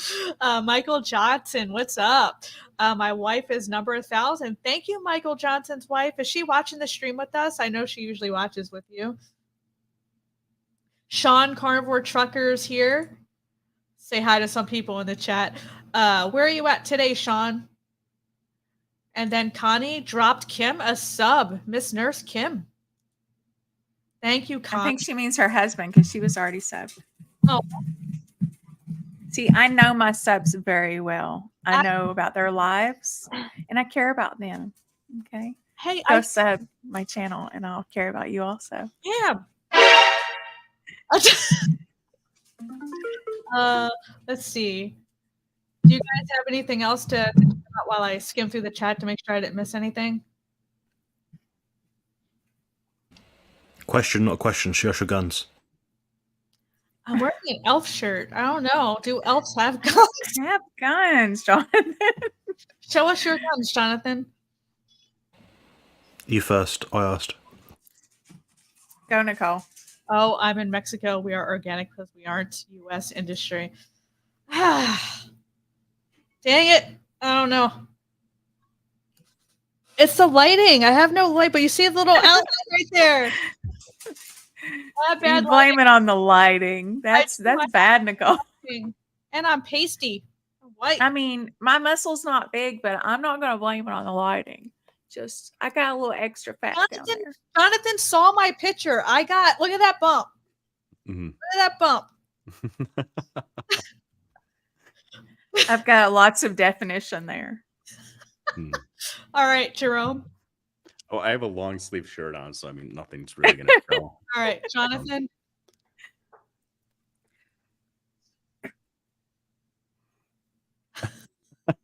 Not bad considering I just take creatine. I missed it. Do it again. I missed Jerome's one. He can do it again first. You missed it as in you didn't see it the first time, or you missed that part of my life with you guys flexing. So if you want to see it again. Jerome can't do it again because it's like the Hulk when they bust out of their shirt. He doesn't want to ruin his good shirt. Oh, I thrift most of my clothes, so I don't have any good shirts. It's still a good shirt. No, there's some kind of stain right here that you guys can't see off camera. I think I might be missing a button. Oh, are you back a little bit? I'm going for that homeless chic look. Well, I'm wearing overalls and I do on a regular basis. So, can't say anything. Jonathan has something to say. He unmuted. Jerome, this is like the challenge round in bodybuilding. We each have to call each other out and try and match each other's pose. Then the other two have to score some points out of 10. There will come a time for that. For those unaware, I'm getting ready for a bodybuilding show in November. Jonathan is coaching me for it, and he recently decided, what the hell, he's going to try and trim a little bit of body fat as well. So there will, I imagine, certainly come a time when he and I will do a digital pose down, and it will not go well for me. I'm down 3.1 kilos in 8 days. Excellent. Jerome, it sounded like you said hose down. We're going to do a hose down. We could do that too. We could do like the your hair flowing. Pimps up. yeah. Well, if there's a hair contest, I can beat Jonathan. down. But yeah, maybe me and Jonathan will do some kind of like the hot guys of Carnivore Muscle Ramblings calendar. Out of all two of you. Yeah, With the hottest people to go on it ever. but That I am on a group of business owners. One of them is a boudoir photographer, and I was a volunteer firefighter for a number of years. So I'm sure I could have access to some interesting equipment. But I am going to stop talking because this is going in a certain direction. I can't wait for the hose down. When's the hose I've down? got previous experience in posing, both naked and clothed. All right, Michael Johnson. Hey. Yes. Subscribe to his OnlyFans. Oh, It's we see Look how- Jonathan's testicles. What do you got, Jerome? He's pulling his. for chest hair. I mean, I recently Braid that, Jonathan. You can braid your damn chest hair. Holy cow! I shaved it a couple of weeks ago. I was going Do to you say I've also shaved have mine back recently hair, too. Jonathan? Do you have back hair? I do most of the time, then Sophie I can attacks it. tell because I'm a nurse and I know what people with back hair's chest looks like. Oh man, that's what happens after a couple weeks of not shaving. You can put barrettes in that. I think I think tonight with Barquet, you should show up with the barrettes. I've turned up to his live before just wearing boxers. Yeah, Jerome. Nicole's probably wearing boxers now. Yeah. No, underwear is a scam. I don't wear any underwear. Oh, It's not natural, Jerome. It's not natural. Yeah, my ancestors did not survive, thousands of millennia to wear boxers. so wait, you're in Wisconsin, right? Yeah. So were you just like an underwear-free state? Like just go to the frozen section, just Well, I don't know what Wisconsin is, but my current state of me is underwear free. I mean, He doesn't have to go along with his whole state. that's true. Yeah. I talked one stream. I'm bra free. I say set the girls free. So I feel you there. Like there's no prison for this. Yeah. If I need to put my girls in jail, men need to put their things in jail as well. It needs. Listen, bras are a benefit. I don't consider them to be constraining in any way. Oh, they're They're literally constraining. They are. That's their job. They are supportive. Oh, it's like over your shoulder and everything. Like it's a I whole love thing. it. It's a whole thing. I do kindergarten chic fashion. Ooh. Okay, so I'm Jerome, imagining what that would look like. show us your chest hair. Jonathan showed us his. I mean, it's like you can't really. Oh, that's see it blinding. now, but- yeah, I'm like super pale.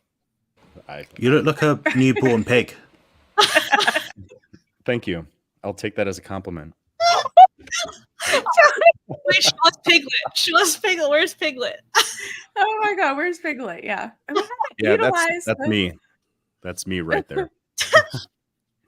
That's funny. Sean says, Jonathan, check your Facebook messages. Yeah, cheers, Sean. I've turned all my social media off now because I get inundated with messages and it really pisses me off. but I'll check it when I get around to it after the stream, probably. Also, That's- my name's that's- Jonathan, not Jonathan, for the 4th time. Jonathan. He Ignore- does not.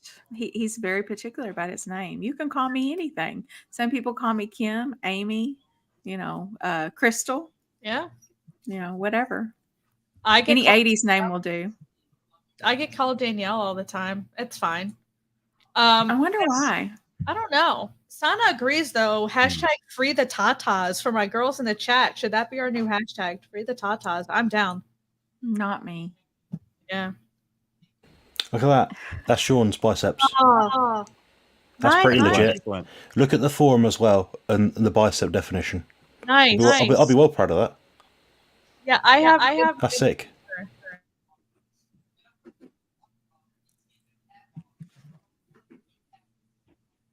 Hold on.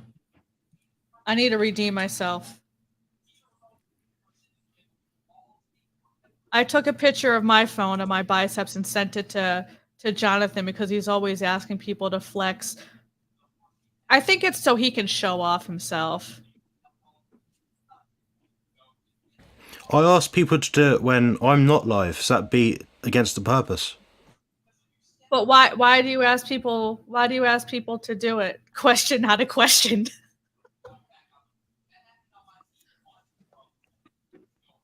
Because he wants to see if Who people is that? he wants to see if people have flex appeal. That's Nicole. Yeah, I think people focus too much sometimes on non-scale victories and Is that ignore the Nicole? fact that that's Nicole. Yeah, that's Nicole's bicep. I told you. I actually have bicep lighting. It was the lighting. I was trying to find it in the chat, so thank you, Jonathan. I was like, damn, I can't find it. I was like scrolling like crazy because my other phone's Yeah, like, mine was also the lighting. yeah. Oh man, that's I'll fun. send y'all a picture of just an arm later. Susie says, dang, check out those biceps. I'm telling you, I'm a former cop, and even in my elf shirt, I got some pretty good guns. This elf can lift some weight, lift some heavy shit, as Jerome says. Can put it on the shelf. Yeah.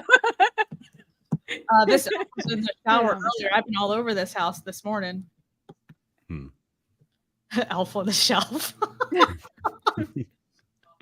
I'm big on. I should explain myself. I'm big on muscles and like taking care of yourself physically because what I see is everyone's like, "Oh, non-scale victory. Okay, great. I feel healthy. Great. Okay. What's your goal once you've achieved that? When your blood markers are all fine, you feel great. You live each day being able to do what you want to do. Okay, then you've got to look in the mirror and be proud of who you are.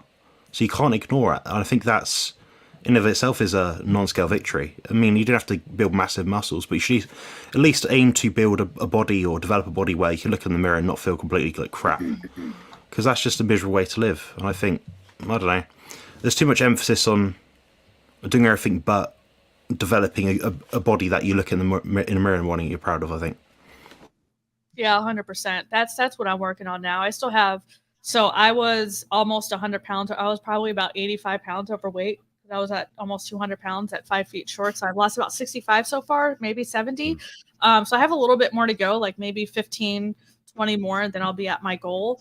So like once I do that, my goal is to, get some definition. And I've always wanted to do a powerlifting meet. So I want to do, and they have them all the time, local in my area in Virginia. I forget what the organization's called, but I want to do a powerlifting meet before I'm 45, and I want to be 43 in October. So that's my goal. By the time I'm 45, I want to compete in my first powerlifting meet. I just want to do it once. I don't want to be a yearly competitor or anything like that. I just always wanted to try to compete just one time. That would be awesome.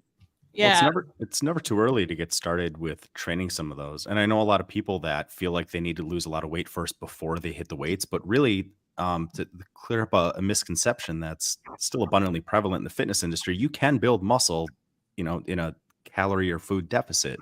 In a lot of ways you should, because it's going to increase your resting metabolic rate and it's going to allow you to eat more food and continue to lose fat. But so much of your ability to at least be competitive in a powerlifting meet, you're going to need to build an appreciable base of strength, but there's going to be a large conditioning element to performing those precise lifts too. So the sooner you can get started on that, the better.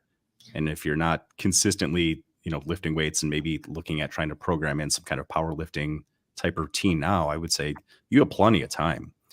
You have all the time you need to be as competitive and as good as you can be on the day of the competition this far away if you want that goal before you're 45. So if that's something you really want to do and you haven't taken consistent steps in that direction, like now's the time. Yeah.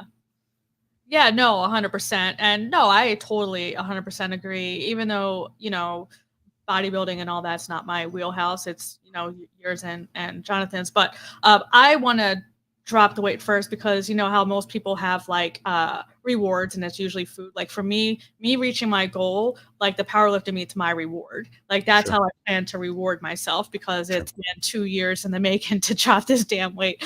But yeah, that's my ultimate goal. And then Susie said, go for it. I totally will. I might try to vlog it too. Oh, that But would be cool. I would like to see that. yeah. Luz. I have a question. How you handle the hot weather with carnivore diet? Interesting. I'm not sure what you mean by that, but Kim, why don't you? Probably talking about the meat sweats Oh, because people think that's a big thing.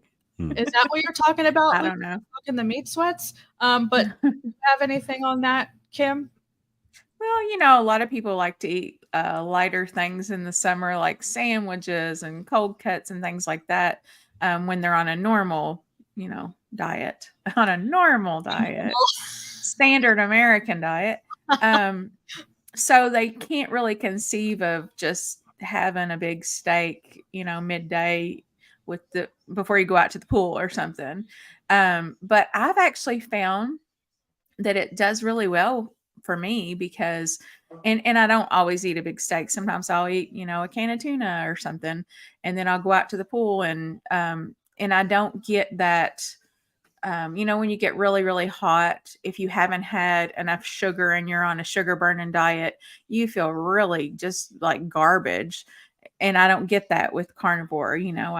I eat my fatty meat and then I go out into the heat and I rhyme because it's time. And you can tell we're over an hour and a half in because we're starting to drop poetry. So There's never a bad time for poetry. Jerome, what do you got on carnivore in the heat?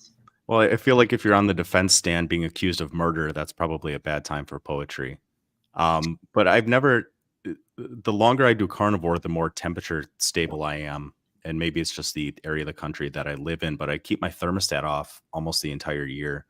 And my home will be anywhere from 58 degrees in winter to 82, maybe 84 degrees inside in summer. And I'll still keep the air conditioning or the heat off. And I'm just fine with that most of the year. Now I've been mostly carnivore going on 5 years now. So maybe there's a little bit more adaptation that I've had because I used to just be hot all the time. But that's gotten significantly better the longer I do carnivore and the more consistent I am with it. And it takes a lot for me to sweat. And I think exercise has certainly played a role in that too. Yeah, I was actually a big sweater. That's funny. Before before carnivore, I I sweated a lot, and my dad does too.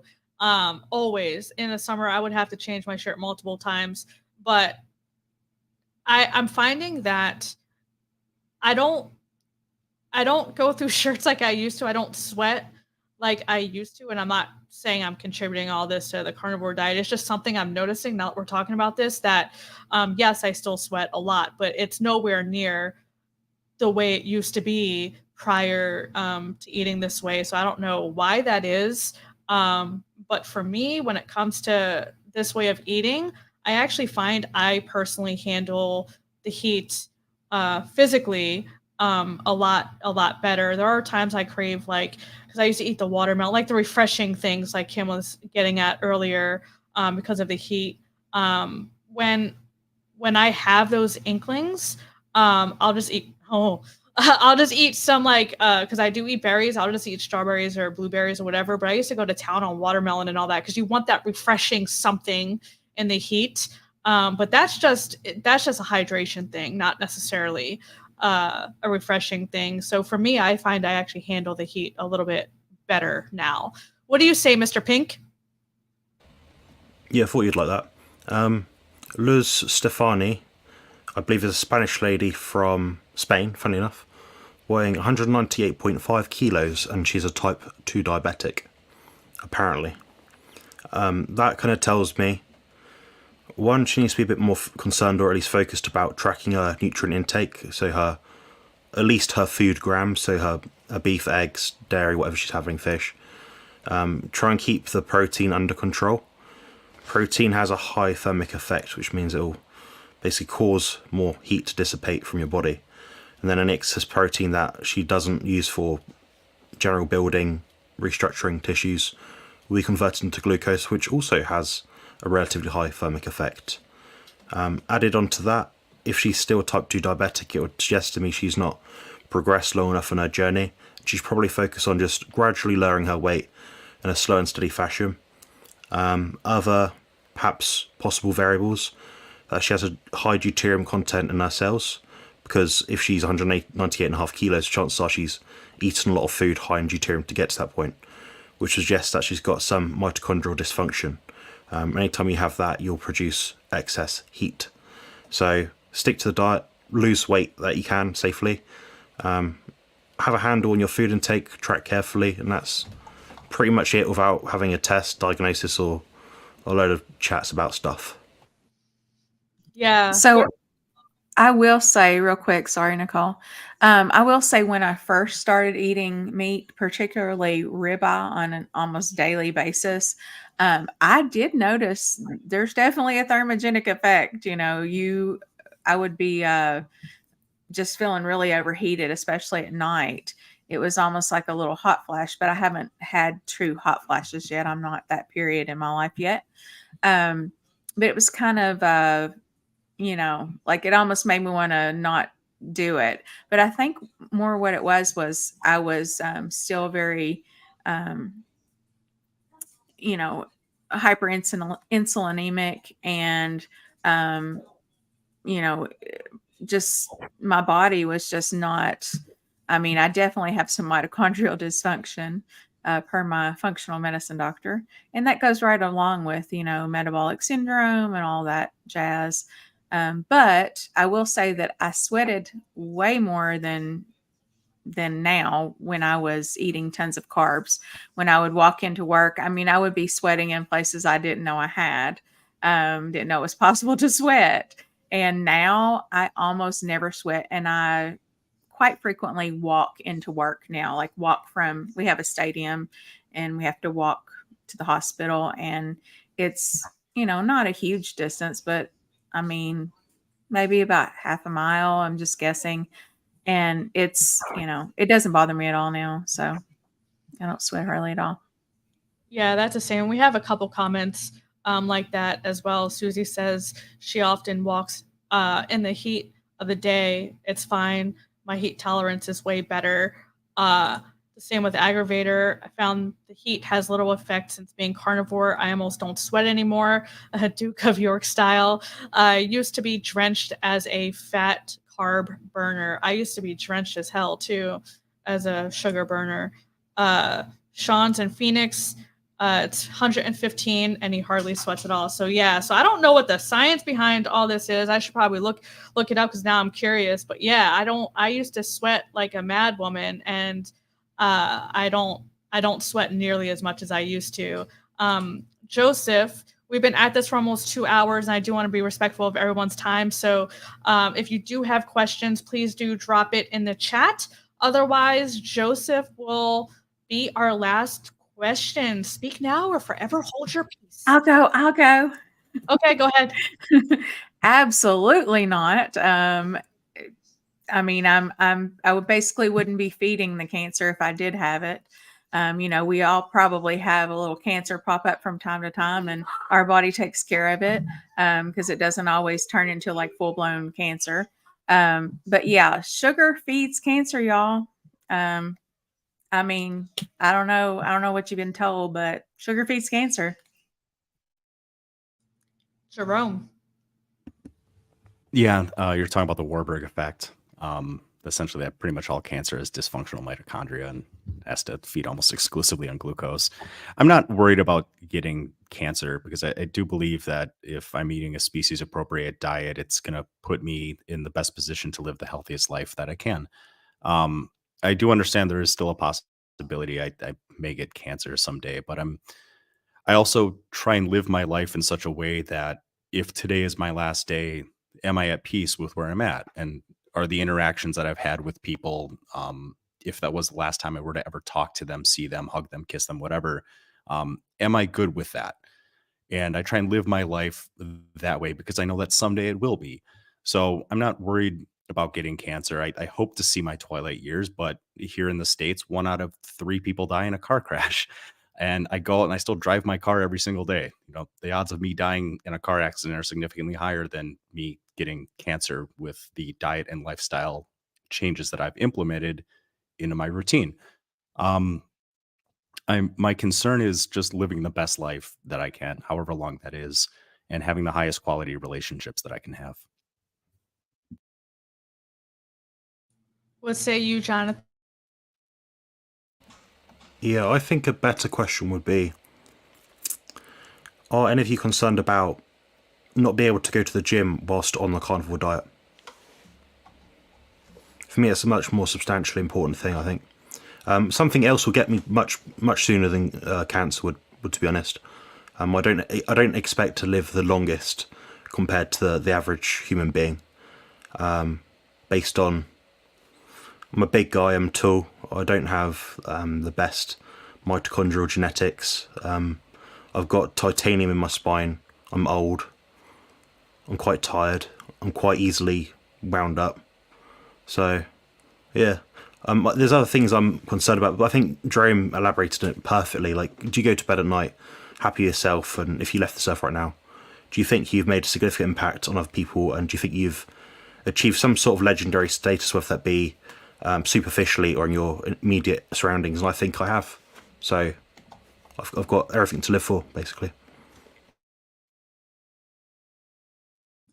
Jerome, do you have anything to add to that? What Jonathan said, or Kim? Well, I think we lost Jerome. I don't have anything to add. I agree. I know there's been studies where they took cancer cells, put it under a microscope, and fed it glucose and watched it grow and multiply. So, I mean, there is tons of proof about cancer feeding on sugar, cells feeding on glucose to include cancer cells. So, I'm personally not worried about cancer at all. What's up, Jonathan? Just thought, so I volunteered at a cancer ward for 4 years when I was a bit younger, and there were some commonalities I noticed amongst people. People that survived the longest, at least had the best survivorship amongst patients.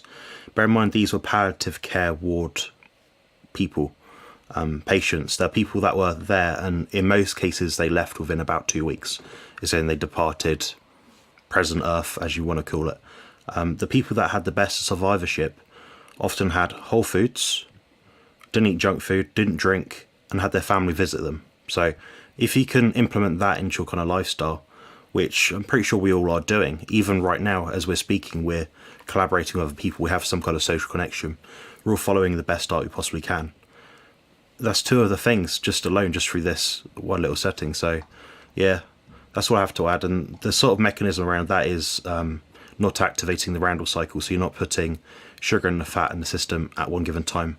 That might be a talk for another day. It's only like 10 minutes to explain it, but you get the picture. The glucose, the Randall cycle, inflammation, doing the right stuff. That seems to be more impactful, at least, than worrying about if nitrates in your bacon are going to kill you. And what I've noticed being a nurse and being around a lot of patients of all kinds of illnesses, cancer definitely included, is, your mental status, your mental health is everything. Your positive outlook is everything, y'all. I'm telling you, I've seen so many people that you would think that, oh, they're not going to last long at all, and they had the will, and they did. And I love life. I am constantly encouraging my family and my friends to think positive, be positive. Don't what you think about, you bring about, kind of thing. I know it sounds hokey, but it's true. I can't even explain why it's true. It on a medical level, but it is true. And you just have to try to keep yourself moving forward as much as possible, and being just having a good outlook on life, and friends and things like this even help us with that, because we have something to do. We have something to look forward to, and something to contribute to, and we're helping somebody. Every one of us are helping somebody today with something that we've said. So I just, I really believe in positive thinking, and there's nothing hokey about it. It just is. I don't know. I mean, one example also of that is, I won't take too much more time, but when my father was a prime example of it. He was actually dying, and I didn't know it. And my stepmother asked me to come down because he just wasn't doing very well. And he hadn't been up out of the bed in probably 3 days. And he decided he was going to get up as soon as I got there. And we sat up and talked the entire night until about 1 a.m. I finally went to bed. And then the next morning when I woke up, I was sleeping on the floor in front of him on a blow-up mattress, because he slept on the couch sitting up. And he had passed away during the night. He was waiting for me. And I've seen that so many times. People have the will to keep themselves alive until they're ready to go. I mean, maybe not always, but they definitely, I've seen it so many times. And then I've seen so many people die of broken hearts. You'll have a spouse who dies, or even a brother or sister. We had 2 ladies that had heart attacks. One of them had a heart attack. The other one was visiting her and had a heart attack and had to be taken to the ER. It's just, what's in here is it's so powerful. Yeah, So, 100%. think positive, y'all. I've seen, spouses die months, less than a year after they lost their husband or wife. It's a sad thing, and it's one of those things where I don't know that we'll ever fully understand that. But yeah, I mean, I think it's an overall lifestyle, and mentally, emotionally, physically, I think it all works together in synergy for sure. And Lucia says fasting and no carbs beats cancer. That's what I'm saying. Hey, what's up, Bella? Thank you so much for the super chat. Jonathan, Jonathan just perked up. Jonathan, I fell back in March. Nothing broken, but I hurt my lower back. Oh man, I hope you're okay. Carnivore, 4 months, down 60 pounds, but still have a hard time bending over. I walk daily, but what exercises can I do to improve lower back? Yeah, so Jonathan and then Jerome. Yeah, thank you for the super chat. That's a good question. Unfortunately, my answer here is going to be a bit crappy, because it's not really going to give you much to go by, as in something you can implement. Jerome and I have discussed this between us, for myself, and also on my channel, which he's basically snuck his way onto sometimes. We have a video, I think it's called something like workouts for the sedentary or workouts for the disabled, something like that. If you look at that, that'd be quite informative. What you're going to find is you need the right diagnosis before you undertake any exercise activity. In my case, I had a disc next to nothing, basically no disc there. I had vertebrae shifted forward, which were pinching on my nerves. And in that time that was happening, so that was happening to my body, it was changing, degenerating. I was taking on American football, rugby, all the most abrasive possible sports you could think of. So I could have actually seriously probably paralysed myself or hurt myself because I didn't have the diagnosis. So I'd push first for the diagnosis, whether that be X-ray or MRI, just to rule anything more sinister out. And I'd work with a physio to work out what your safe range of motion are. I'd actually focus on limiting range of motion in your lower back, and don't push it too far on either end of the range, at least of what you could do. I'd keep up the walking, so active recovery is good. Good sustainable nutrition, carnivore diet will probably help. Outside of that, I'd do your best to improve or at least maximize your range of motion, mobility in other surrounding muscle groups. So basically everything from probably your shoulders down to your toes. So you try and maximize flexibility and mobility there. So that means you'll squat down, you'll spread your knees apart, make sure your groins warmed up if you're doing any leg movements. That's about it really. I mean, without a proper diagnosis, there's nothing you can do for lower back. Like I'm 8 weeks post spinal fusion and whatever, 8 months post spinal fusion now. And I still can't do a deadlift with any weight. I still can't squat a bar on my back without pain. I still can't bend over row. I don't want to see other people getting as bad as I've been, because that just sets you back overall. So the key thing here is just limit your range of motion in terms of bend safely, and get the right diagnosis. I mean, Jerome will be able to explain some more points on that, because I know it's his area of expertise probably a bit more than mine, funny enough. So Yeah, it's something like 80+% of people that come into my personal training studio have some kind of chronic health condition that prevents them from doing conventional exercise. So I've had to work with a lot of physios and work very carefully with some of the methodological things that I do to help people. But a couple things come to mind. Jonathan's right. Number one is a proper diagnosis, and there's a lot of very small muscles in the back. Number two, I would look at something called the McKenzie method. You can find videos on YouTube. It's absolutely free. Things that you can do at home using very slow controlled movements to strengthen a lot of the muscles in the lower back and of the core.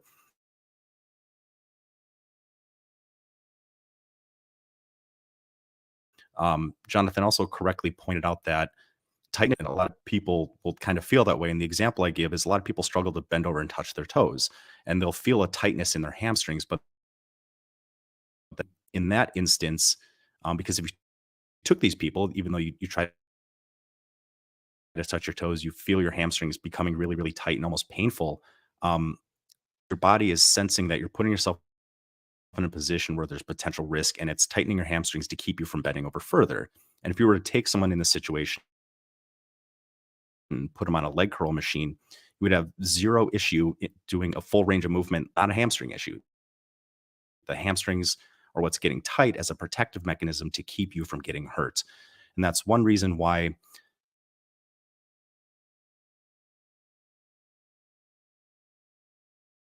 what's an active mechanism to keep you from getting hurt.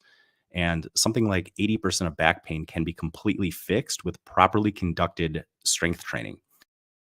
A lot of times, as muscles atrophy as a result of an injury, they become smaller and they become tighter. And when they become tighter, your body isn't able to work through its normal range of movement the way that it should. And your body will tighten certain muscles again as a way to try and protect you from getting hurt.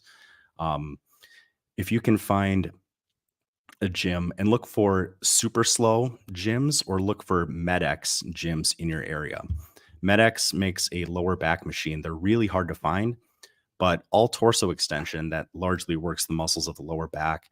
The problem with most torso extension movements is they heavily involve the glutes and to some extent the hamstrings. And these muscles that function in torso extension are significantly bigger than a lot of the smaller muscle groups in the erector spinae group, like the multifidus, the rotators. And oftentimes it's those smaller muscle groups, especially because of injury, that become injured, atrophy, and really need to be strengthened. So if you can find a MedX lumbar extension exercise machine, the way that you're clamped into the machine, you can do a torso extension, but the way that you're locked in, it completely eliminates the glutes and the hamstrings involvement. So you're just working the muscles of the lower back. So look for super slow or MedX gyms around you. and I would consult with one of the trainers there. So I know I covered a lot of things. McKenzie method, definitely getting a proper diagnosis, like Jonathan said. Be sure to strengthen the muscles of your entire body because, like I said, that back pain doesn't necessarily mean back issue. Probably does if you had an injury. Um, but yeah, go back and watch this and contact Jonathan or feel free to reach out to me and we could discuss some of this in further detail.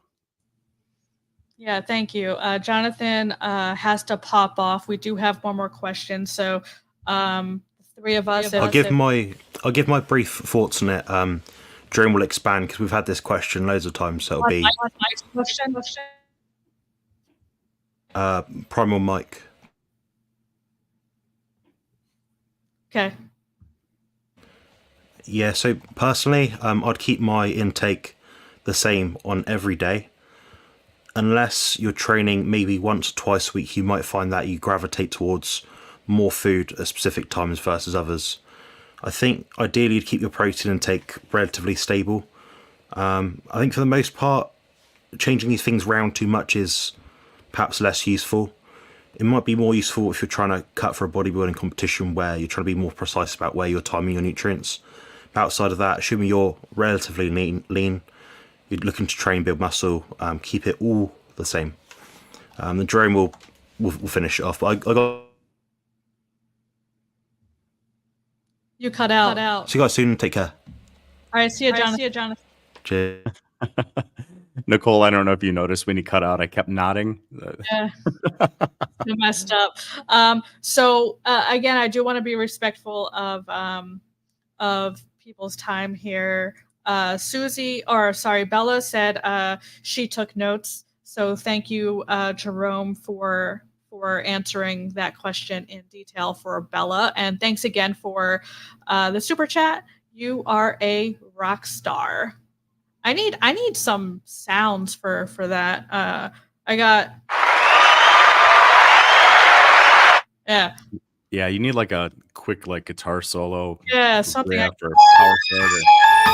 I need like a happy sound. But what's up, Mike? So since let me just read this out loud because I know some people do actually listen and not watch. Would you advise to your clients eating less on recovery days from training or keep the same meal to provide same nutrients and surplus to fuel the body for next day workout? So Jonathan answered this before he hopped off. Jerome, what do you have on this? Yeah, my personal preference is to keep everything exactly the same. Recovery is kind of a 24-hour a day process. When you look at how long it takes meat and the amino acids to actually go through our digestive tract and get absorbed and then get implemented into our tissues and finally the excess to be excreted, it's like 12 plus hours. So muscle protein synthesis as a result of your training will stay elevated for something like 48 to 72 hours post training. But other markers of inflammation in some instances can take upwards of 2 to 3 weeks to return to baseline levels after a really intense set of resistance training.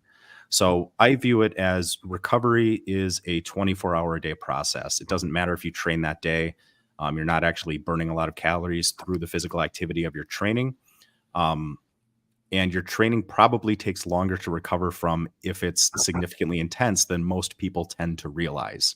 The people in my studio only train once a week. And I've gotten people ready for bodybuilding shows only training once a week for 15 to 20 minutes. So you're better off erring on the side of recovery. And I tend to think the more consistent you can be with your diets, the easier it's going to make things. But if you keep your meals, breakfast, lunch, dinner exactly the same, and then on training days, you maybe have a really small pre and post workout meal and you just like that as kind of like a quality of life issue, then just stick with that. Either way, whatever you can be more consistent with in your approach and then see objectively how your body responds is going to be better for you. Yeah, Kim, do you have anything to add on that? And I do want to say you're getting a lot of positive comments in the chat for sharing. I know. That's so sweet, guys. I really appreciate it. Definitely drop some love and some subs for being vulnerable because I know sharing stories like that is not easy. So let's show Kim some love for sharing such personal stories with us. Thank you, guys. I don't really have anything to add to this. Is kind of your all specialty, and I'm just interested in learning. Yeah, so I don't really have anything to add outside of Jonathan and Jerome. I think, and I know Mike knows this, but this is for others as well, because Mike is pretty smart on a lot of different things. But what people also fail to mention outside of exercise in general being a stress on the body, very inflammatory. I think outside of nutrition and outside of what Jonathan and Jerome already talked about, it's de-stressing your body, decreasing the inflammation. The way to do that is proper sleep, proper hydration, and actually take in recovery days. If you want active recovery days, then go for a walk or do something that's like low impact, minimal stress on the body. Or preference would be to take an actual recovery day and not do any form of exercise or movement at all. But I also don't recommend people work out every single day, or at least do strenuous activity every single day, because it is a huge stress on your body. It is very inflammatory, and you're not going to reap the benefits of the work you put in the gym if you don't give your body time to recover from what you did the day before. And I see that a lot where people, the gym bros, go to the gym literally every single day and they spend hours in the gym. I definitely don't recommend that. I used to be that person. At least every other day, but that's just what I wanted to add is proper recovery, sleep, hydration, take actual recovery days, or go for a walk. And I don't recommend working out every single day unless you're doing and counting walk as part of your exercise routine. But as far as heavy lifting and all that stuff, that's just not good to do every single day, even if you're working different muscle groups, because your body's still recovering from the stress you put your body through the next day. So even if you want to work upper body one day, lower body the next day, I still don't even recommend that, because it's still producing the same effect on your body. So if you have somebody like me who really just avoids working out at all costs, what would you recommend for, because I have a lot more energy now that I'm carnivore. So what can I do I'm talking beginner, I'm not joining any gyms. Okay. I've got to prove to myself I'm actually going to work out before I spend my hard earned money yet again. Okay. I've done that many times. Anyway, any recommendations? Yeah, so I have a video on my channel. It's something like $50 for all the home exercise equipment you need. And I'm a big proponent of a type of isometric exercise called the time static contraction, where you take a longer period of time, usually about 90 seconds, and you gradually increase the intensity of how hard you're contracting a muscle group. Too often with exercise, people conflate the idea of a muscle being contracted when it's shortened versus contracting, which is the act of trying to shorten. And as long as your muscles are forcibly trying to contract with sufficient intensity, you can reap all of the positive benefits of strength training to the same degree as conventional dynamic or movement-based exercise, with the exception of increasing flexibility. If you want to increase your flexibility, you have to go through close to a full range of movement. But really, it's the mechanical tension and the metabolic stress imposed by your muscles on the resistance that causes the positive adaptations to happen. So with a lot of people I have that have rotator cuff issues, and multiple people with rotator cuff or torn rotator cuffs, carpal tunnel, rheumatoid arthritis, lupus, replaced knees, bad hips, I will have them do a lot of exercise where they don't move at all. They might sit, and women especially are oftentimes in the gym will do that exercise where they're kind of squeezing their legs together or spreading them apart. They'll sit down. It's guys always call it the good girl, bad girl machine. You can mimic that with a set of yoga blocks or a yoga belt. You can put a yoga block between your knees and forcibly try and squeeze your knees together, and you're going to work the same adductor muscles of the hips. And as long as you're contracting hard enough over a period of time, you'll have the same benefits of doing that compared to just doing an exercise machine. Similarly, you could take a yoga belt, tie it around the outside of your knees, and try and do hip abduction. So basically, it's my belief that if you have yoga blocks, a yoga belt, maybe a set of exercise bands, which is like 25 to $30, and something like a heavy duty toe strap, you can do time static contraction or isometric exercise for any muscle group in the body in a very safe, very effective manner that's going to be very time efficient, and it's not going to cost you an arm and a leg. I actually have some of that stuff. I'm a very, I'm a very optimistic type person. So every year when they have stuff on sale after, right at the first of the year, you'll go in Kroger and you'll see all the straps and the weights and stuff. So I have like little weights. I have all different, you know, all different sizes. We'll put it that way. I have the bands, and I even bought a little yoga block because I think that will actually help me with one of my primary problems, which was what got me out of the Air Force, Nicole, by the way. And that is I have SI joint dysfunction. And it's caused a lot of pain over my lifetime. So it does better when I make sure that my hip mobility is good. And I do a lot of stuff in the pool too. I have a pool in my backyard. I'm lucky enough to have a pool. So Yeah, that helps. But I mean, that's a great, Michael is also Air Force. But swimming is a great exercise, a great form of exercise. But I don't think you really need a gym membership. And I think someone in the chat said, crawl before you ball. I love that. I was like, yeah, crawl before you fall. Go out for walks, and when it comes to like in-home stuff, I never did well with the in-home videos, workout videos and all that stuff, because I bought it, I was all gung-ho, and I never stuck to it because I'm in my house and that's not motivating. But see, it is for me. To me, it's awful to go to a gym. I would not like it's not fun for me. But that's what I was going to say. But at home, like some people are like you, like me, I actually have to leave the house or use my condo gym or something. I can't be in my home because I won't do it. That's just me. But kettlebell, it's cheap. It takes up zero space, and you can do so much with the kettlebell. You can do core, you can do mobility, you can do, of course, the swings and all sort deadlifts. You can do all sorts of stuff with the kettlebell.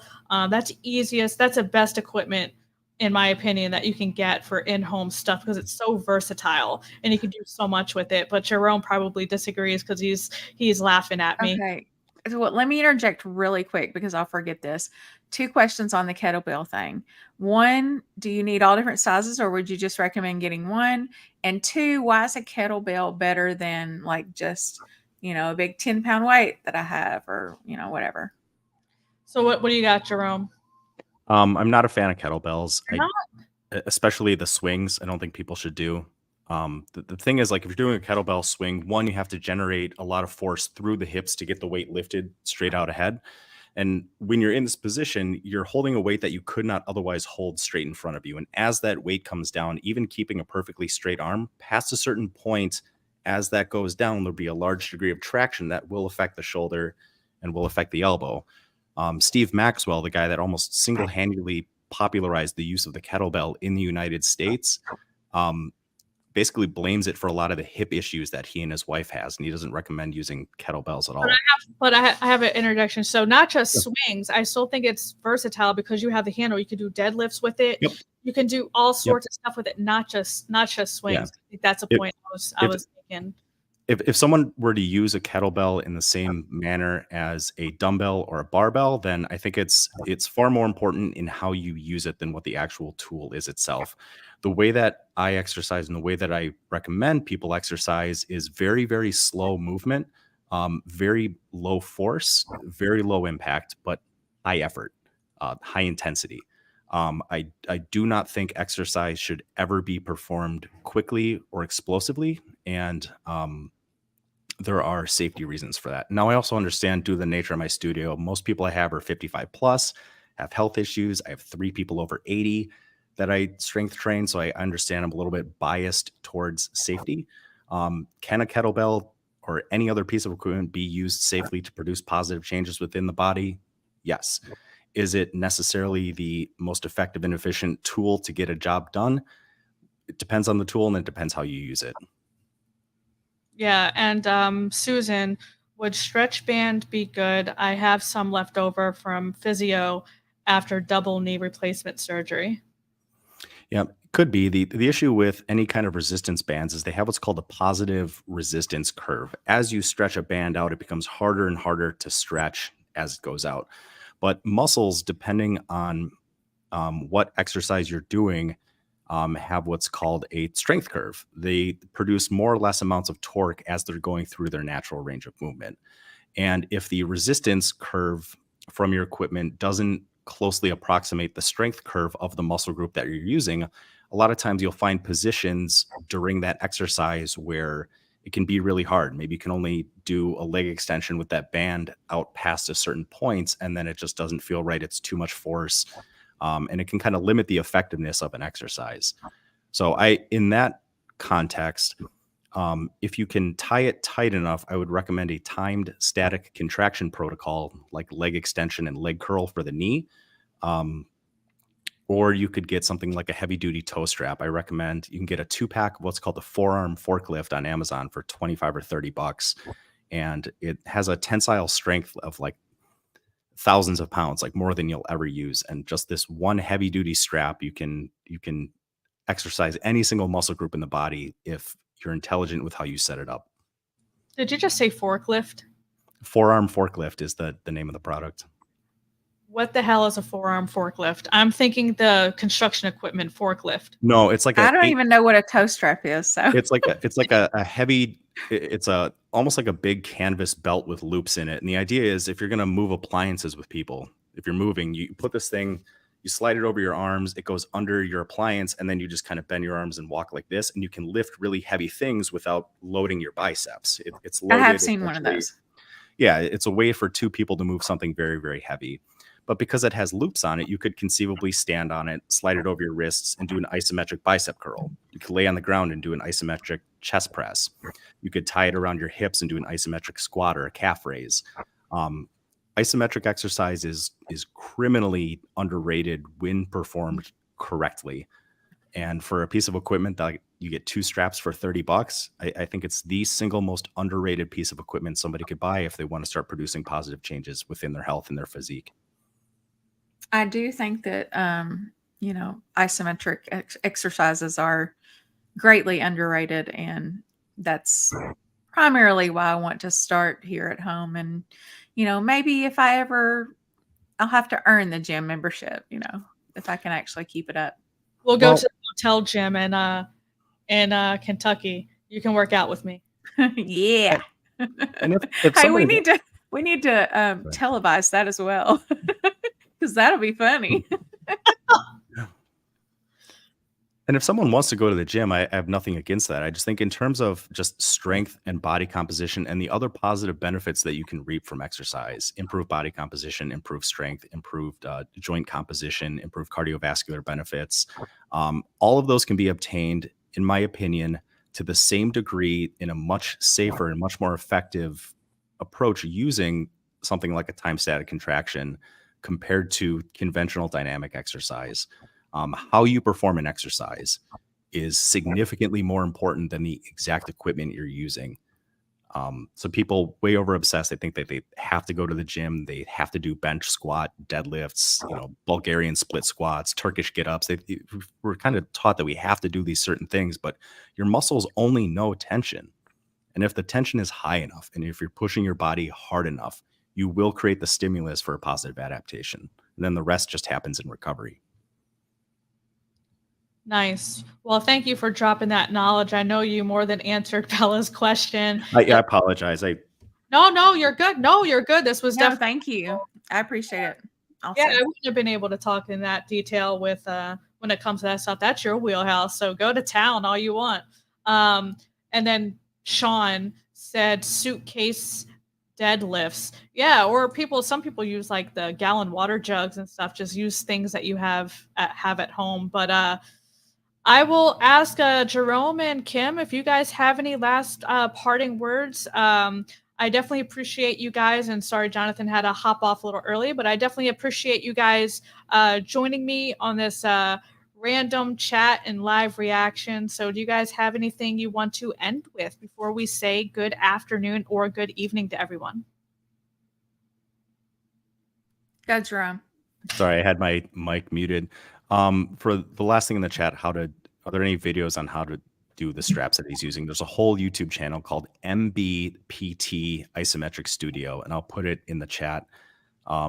It's just how to use this one precise strap to do time static contraction exercises for essentially every major and most of the minor muscle groups in the body. And if you're doing those with sufficient intensity, it'll be every bit as good as any machine or any piece of equipment you can find in a gym. What do you got? What do you got, Kim?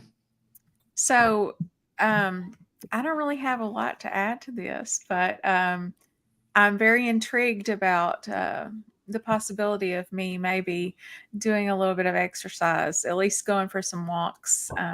We have the expert on walking here, so I really appreciate his presence and his input. And it was so nice to meet him as well. But no, seriously, I hope everyone has a wonderful Saturday. And I know I'm going to take my son to a birthday party shortly. So we're just going to focus on having a good day, and everybody try to stay positive and eat some good meat. You fuel your body good and you work on that mental health, and things will go a lot better for you. So that's all I got. Nurse Kim dropping the wisdom. And yeah, Jerome dropping that walking degree. I don't think you guys know how much joy it brings me when people just shit on me. I think it's like the funniest thing in the world. So yeah, don't hold back. If I'm ever on these, and just go to town, just make fun of me as much as you want. I'm sorry. I'm like, so two things. One, when I first meet people, if I read people very well. And so if I determine that it's somebody that I could possibly like, which is usually right away, I will just razz them and just joke around with them. My husband always tells me, babe, like, you don't know this person. You can't joke around with them yet. So I'm a premature joker. So, I am too. That's why we get along so well. But mine's all in fun. And if I don't like you, you will know it, because I really won't even address you at all. So it's a good thing, Jerome. That's fun. And I hope you don't take it too hard from me. No, I think it's hilarious, and I want more of it. We'll come back. We'll give you more of it. Me and Nicole, we're like instant friends, and we razz each other all the time. So my parents call me an ass. That's how they say I love you. But Michael Johnson, thank you and your wife so much, and thank you for everyone in the chat for helping me reach my thank you guys milestone before we ended this stream. It really means a lot. That really Nicole. That really made my day. I'm super stoked. So thank you all, and thank you all for those of you who have been with us on this live for the entirety of the almost 2.5 hours. You guys are stars, absolute rock stars if you stuck with us for this whole thing. So thank you so much for supporting and sticking with us and asking great questions. But other than that, enjoy the rest of your Saturday or Sunday, depending on where you are in the world. And thank you so much. And Jonathan and I will be with Bart K in a few hours, actually, at 4 p.m. Eastern Standard Time on Bart K on his channel. So if you are free, come check us out and support and ask some off the wall questions. But Kim, you just unmuted. What do you got? Yes, I have to come check that out. I love Bart K. I don't know. He doesn't even know who I am, but I love Bart K. He's amazing. I love people who are super duper smart, because I just like to be around people who are smarter than I am. And I love people who have that dry sense of humor. So that's also what I appreciate about Jonathan. So, it takes a minute to figure people like that out, but they're always the most interesting people. Yeah, absolutely. So I just dropped Jerome's link in the chat again for you, FR Humphrey. So hopefully you can snag that up. But thanks again. Hope to see some of you at 4 p.m. Eastern Standard Time on Professor Barkay's channel for some invisible penis singing. It really freaks me out. My name, so I love I'm afraid it's gonna happen. But have a great rest of your Saturday, everyone, and thank you again so much for helping me reach my milestone and for hanging with us for this 2.5-hour live stream. You guys are amazing. So see you later, everyone. Bye, guys. Bye-bye. Have a good day.